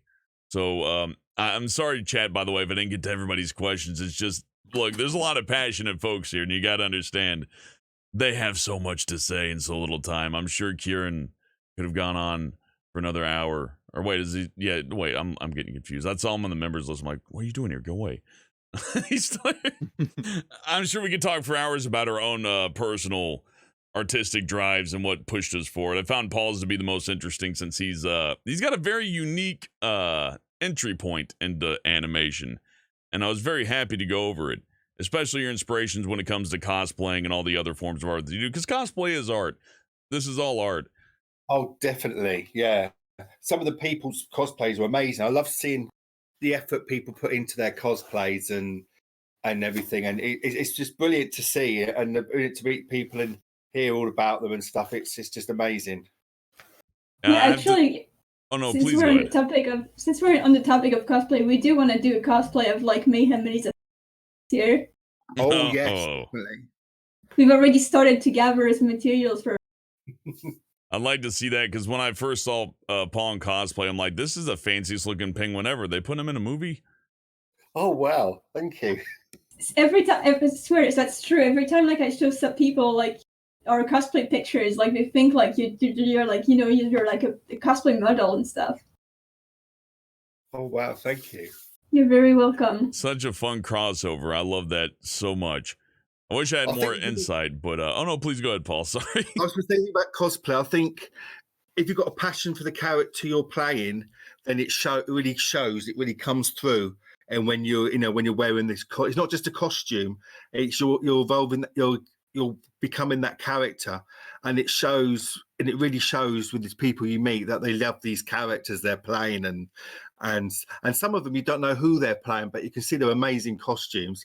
I want to go up to everyone and say who you meant to be, without sounding rude, who you meant to be, and then get a bit of backstory about that character, because it's just amazing. Because all these anime characters they play as, and you haven't necessarily seen their characters in cartoons or animation films and stuff. So I just want to run up to them and say, which character are you? And, what's their backstory and stuff. But you'd be there for like the next year or so. So, but yeah, it's love, it's brilliant. The passion that goes into it is absolutely brilliant.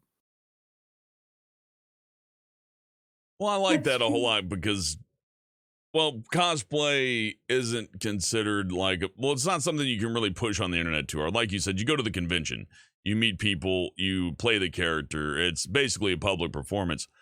To put it on the internet isn't quite as simple as putting a cartoon up, to where it's like, YouTube literally is built to feed a cartoon directly into your mouth. Where cosplay is a little bit more of a separated thing, more of a public thing. So not everybody on the computer right now can really enjoy it for what it is. So it's nice to get some insight on just the whole entire cosplay attitude. Because me personally, I've done a lot of elaborate stuff, but nothing more than a Halloween costume. You know what I mean? Like, a little bit of this, that, and now I'm out. But to go like whole hog on it and be like, no, I am the character. That is, well, as an actor, I find that to be very inspiring. Oh, I'm the same way too with cosplay. I love being the sidekick. I don't want to be the main one. I love being the sidekick. I would say a sidekick is equally as important as the main character because, absolutely, definitely. They color each other, they prop each other up. They're cornerstones. Now, if you had like 30 sidekicks, I'd be like, maybe you could cut half the troop there. But yeah, no, I like it. The whole dynamic is very interesting, and it's nice to see how it applies to this animation as well. A little bit of that flows in here too. You got the penguin and magpie thing on the cosplay circuit. You got the penguin and magpie thing as part of the DNA for Mayhem and I keep messing that up, but hey, that's kind of fun at this point. Because for me, like being like the sidekick is like there's this like really like cool villain I really admire, and for me it's like an honor to be like serving them. I know it's weird, but that's kind of how I see it. I don't want to be the main one. Like, I don't like to be the center of pictures or things like that. I want to be like, the bodyguard person.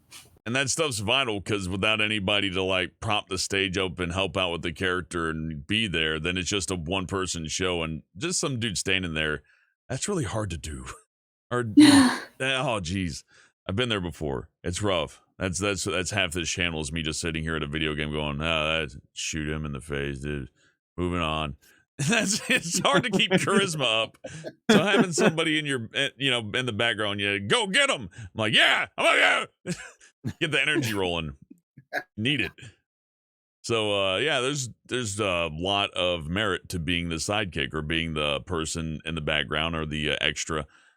I've been on podcasts to where I was like, I hardly got a word in, but I was happy to be there because I knew if things went silent, I was just ready to go.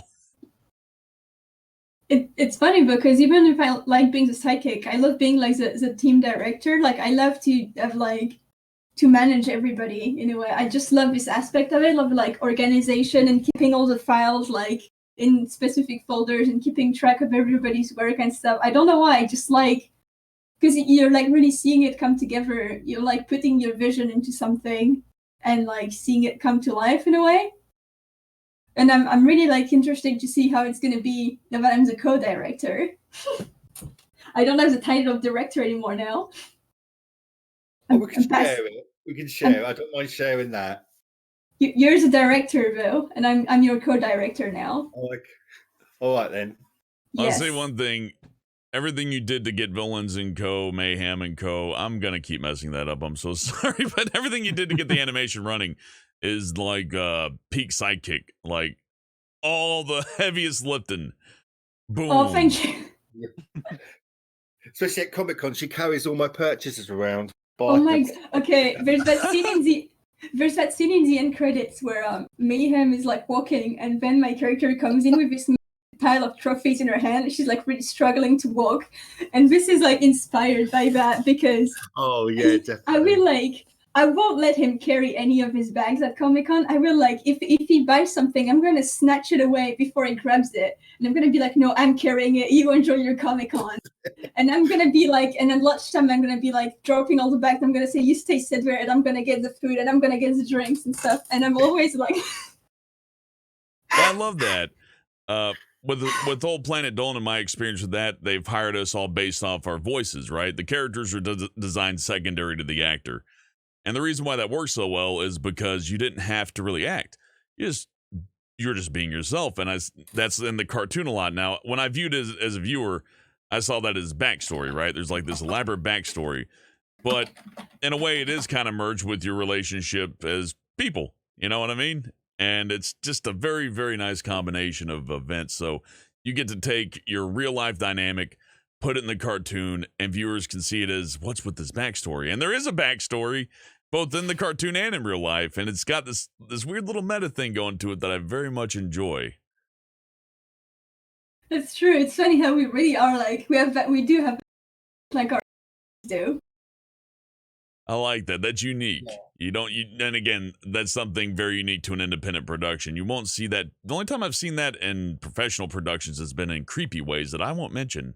But if you're following animation, you probably know of a powder puff variety of that was very awkward. Anyways, moving on. No.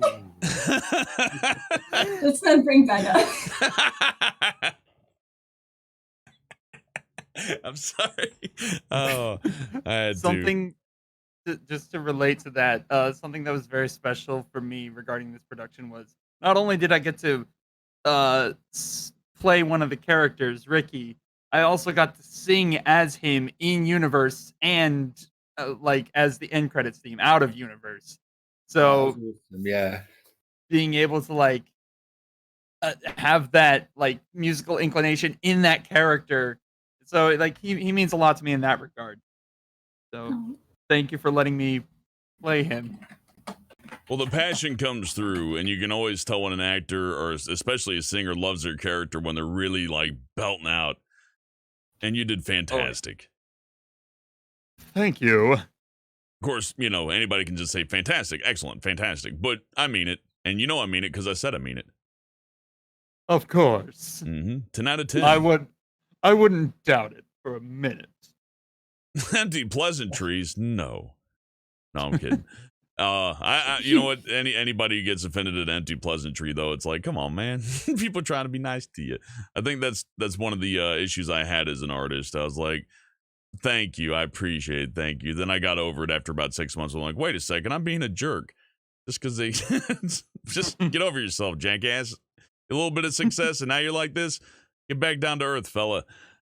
So I guess that would be the other thing. If you do find success, definitely follow the approach that all these wonderful people have, in that they're very down to earth. They haven't forgotten who they are, and they got their eyes on the prize, but they're not sacrificing people or, going, oh, as a lead director, as an animator, as an actor, as a musician. They come from an honest place when they're speaking about it. So it's nice to run across people who have embraced the whole artistic thing in a positive manner. It seems to help you all out too. It seems like maybe a bit of a therapeutic thing to act, to cosplay, to make music, to direct, to illustrate. It does. Yeah, absolutely. definitely. How much of Mayhem is you actually? Like, how much did you base it on yourself and like your experience? What, me, Mayhem? Yeah. A lot of me actually, because he's been with me a long time, and I created him over 20 years ago, believe it or not. And I've always kept the majority of that time to myself. I think you're one of the few people I showed him to.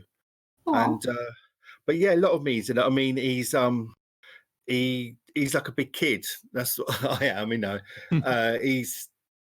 he just wants to be.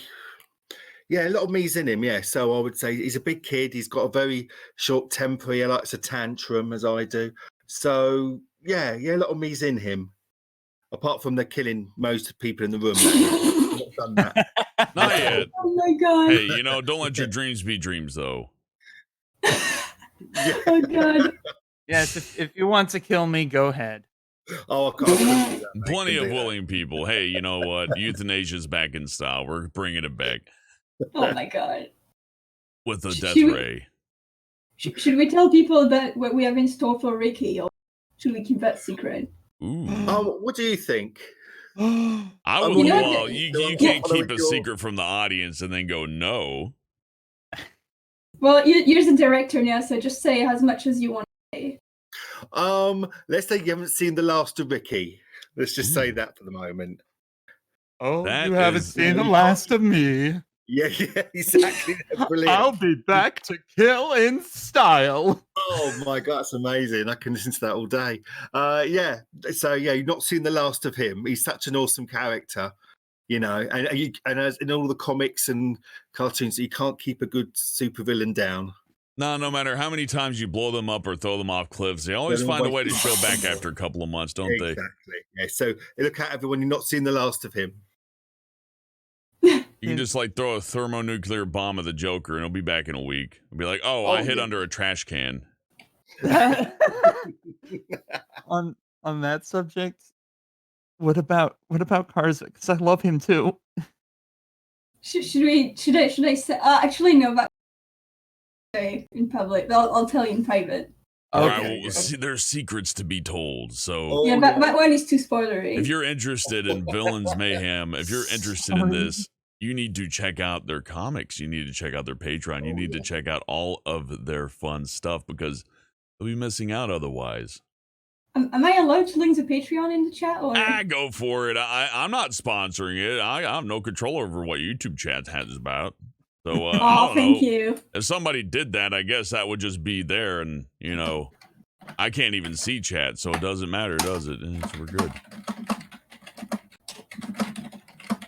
Sorry, Magpie, you just made that character too, lovable, and then I fell in love with him, and now he has to return. Oh, thank you. That's always my fun to God. see. Like you don't really know how endearing a character is until a production is finished. You might have a favorite when production's moving forward, but once it's done and you see how people react to the character and how you feel about the character after repeated viewings of a finished product, that really tells a story. So it's nice to see that you found your favorites, so to say, the ones that you really can't quite let go of yet. No. Is that when I first watched it, I even loved the other characters in it as well. You know, it wasn't just all around Mayhem. You know, he had his other characters and they were lovable as well. They were good characters as well. So I'm so pleased about that. We've got other characters to work with and stuff. So I'm really pleased with that as well. Well, Oh, you thank picked you. an excellent genre for it because, yeah, like you said, they can come back. And, and when somebody doesn't come back, that's also interesting as well. But I think with the comedy aspect, since it's not a high drama, which, I mentioned earlier, it's like, I'm tired of drama. I got enough drama in real life. It's nice to see a show where everybody, excuse me, clear my throat. I was always a big fan of Sea Lad 2021 and Aqua Teen Hunger Force. I know they're not old cartoons, but one of the funny things was Carl from Aqua Teen would die, but you love Carl. And he's just back the next episode. You don't question it. It's like it's a cartoon. I don't care. But you got the advantage of this is about supernatural supervillains. Of course they can die and come back. They probably have a clone vat with 20 million of them just sitting there waiting for death encounters.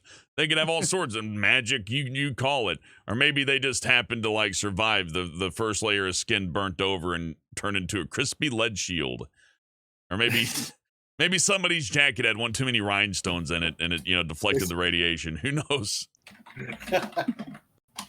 There's a whole myriad of possibilities. It's animation. You can do what you want.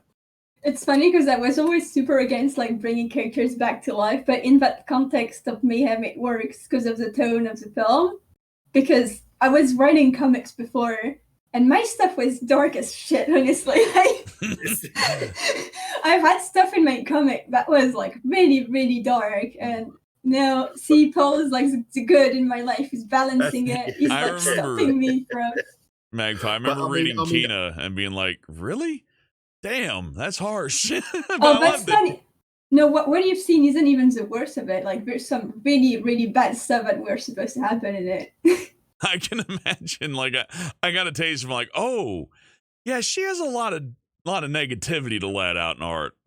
Interesting for somebody who draws such poppy, colorful, and very happy characters. So to see you and Paul working together on something that taps into that dark, evil side, but also retains the niceness, the humor, the jovial nature of a comedy. That is a really good juxtaposition. And those are very big fancy words, and that's how you know I'm right. Oh. See, this is how I debate people. I just say big words so they don't. Yeah. Like, is he stupid? Can't tell. Does he know what that word means? Because I don't think I do. But I can't spell villains to save my life. Anyways, I've had a very fun chat with you all. We can keep on going, mind you. I don't want to keep you forever either. But this has been very fun. I especially like the start with the endless chasm of Echo. That was perfect. Oh my god. Sorry about that, but like my character Mayhem, everything goes wrong for him, so everything goes wrong for me, especially. My god, that's true. Yeah, when that was happening, that was what was going through my mind. It's like, oh, did we actually get the character here? Are we role playing today? Yeah, you've got a great room today, yeah. Well, And it won't be a reflection of the short until I die twice. So, Well, no, that's with not. current day events, that could be possible. Oh my god, don't get into it. Oh yeah. I know. Everybody's sick of it. Waka waka, I did it again. Anyways, if there's anything else you'd like to talk about the production, I'd be interested in hearing, although I feel like I've asked you, what is it like to do on art? Too many times. What? Oh, if there's anything else you'd like to say about the production, please do go on and chat. If you have any other questions, we'd love to get into them. I apologize we didn't get into them too hard, but folks have had a lot to say, and it's been very fun. So if you got anything to say, anything to ask, whether you be here or in chat, go wild. Yeah, even like from us in the call, if we want to ask each other questions, go for it. Well, I love popcorn. It's really good. dude, same. That popcorn scene from the credits. I need to give the. That's actually a dream I had.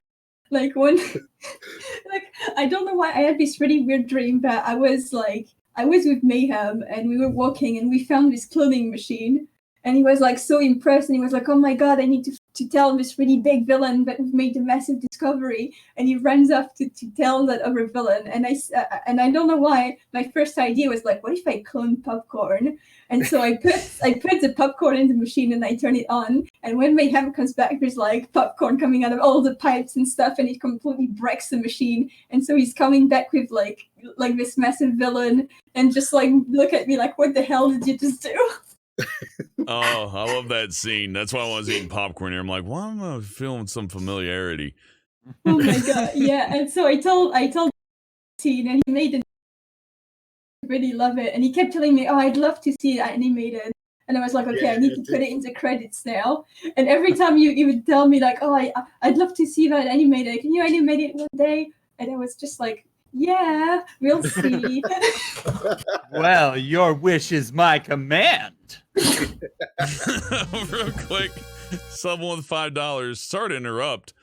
I just want to say I've lost 40 pounds since mid-January. He's been doing a fast, and he's subbing, and he has problems.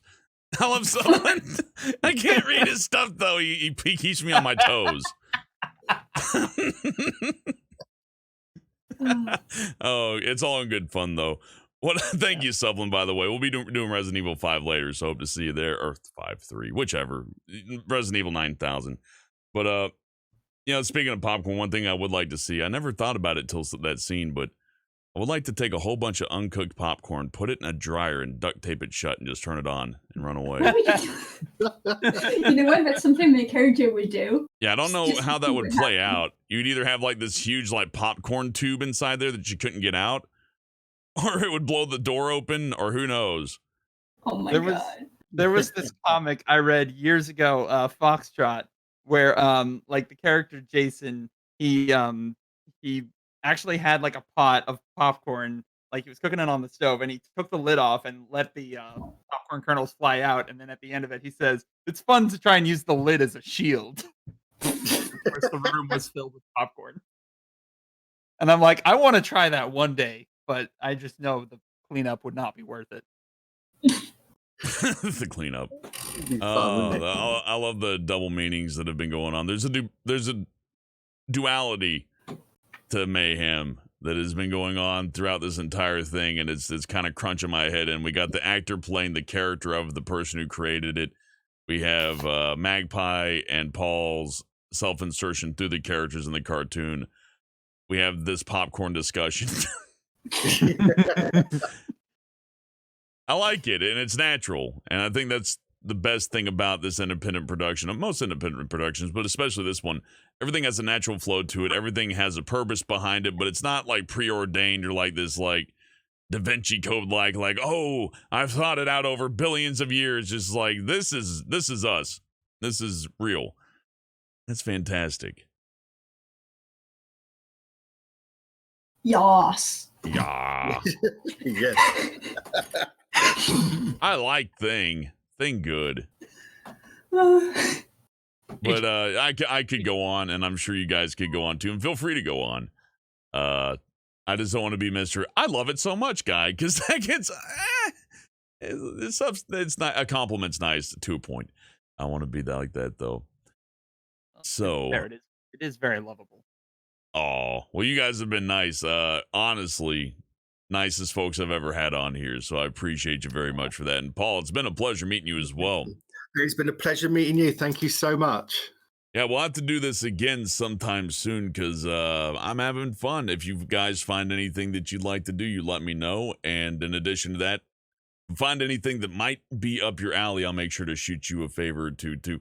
This is what happens when you do good work. You finish your work and you're thinking like, hey, you know what my friend could use? Somebody who gets the job done. And then you remember that other job that you did where you worked with that one person who did the thing despite everything being tough. And you're like, yes, oh, them. And then boom, next thing you know, your friend has another job, and it just goes on and on and on and on. So if anybody in chat's wondering like, how do I get into animation? Find somebody that you like, do a damn good job, and like agonize over it until you feel like you might not even like anything anymore, and then finish it. And once you finish it, I can almost promise you jobs will flow in. I mean, maybe not enough to put a roof over your head, but enough to make you happy as an artist. And at least pay rent. Put some gas in the tank, pay rent, you know, and Buy popcorn, which I need plenty of. Well, soon we'll have a cloning machine. We won't be needing to buy popcorn anymore. Definitely. We'll just clone the kernels. There will be no pop. It'll just be corn, but not corn. It'll be unpopped corn? Pre-popped corn kernels. Oh no. That's not as catchy as popcorn, but trust me, it'll sell. It will. It's harder to ship, yes. It takes up bigger space. Okay, sure, but it doesn't have to pop. And once it doesn't pop, you can stop. Yeah, you're allowed to stop. Unlike those other products where you're forced to continue like slave labor. Yeah, dude, perpetually popping and Popping being and not unable stopping. to cease and desist. Yeah, no, this you can pop and quit when you please. I'm so confused. Freedom snacks. Good. All right. Welcome Thanks to for watching America. the stream, everyone. Welcome to American speak. We understand. Oh, Ooga love booga. Oh, you've lost me. I've lost myself a long time ago. Now I understand everything he's saying intimately. See, that's why we're the best country in the universe.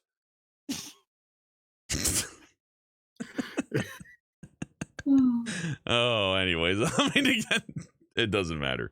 I've had a lot of fun. I feel like we're getting on the end of it though. So if you got any questions, drop them in chat. We'll get to them. I'm gonna scroll up, see if I can find one. And if we got anything else to say, we'll get in on it. Sneak says, so how was your day? I woke up to do this, and very rarely will I go off 5 hours of sleep, come on, and have a good time, but I'm glad I woke up. Usually I'd wake up after 5 hours of sleep and be furious. Well, thank you so much for coming. I really appreciate you doing that. Thank you. This has been brilliant. Thank you so much. Oh, it's my pleasure. You guys actually put a smile on my face, and that is no joke. Aw. The same here. It's been brilliant. It's the first time I've experienced anything like this, and it's been awesome. So thank you very much. See, I told you it's no big deal. Thank you for having me on as well. I wasn't originally scheduled until like much later to come on, so thank you for letting me in. Thanks for joining us, mate. It's a pleasure to meet you. You as well, man. You as well. Thank you.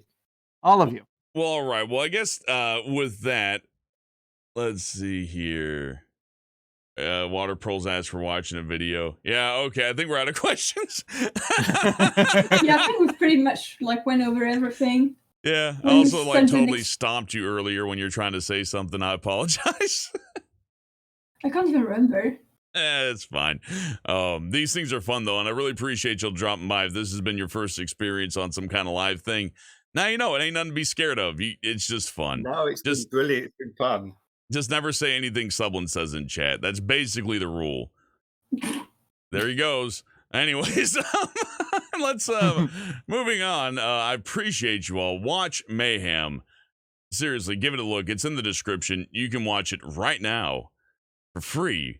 You don't have to pay anything. It's a fantastic deal. How can you say no to free?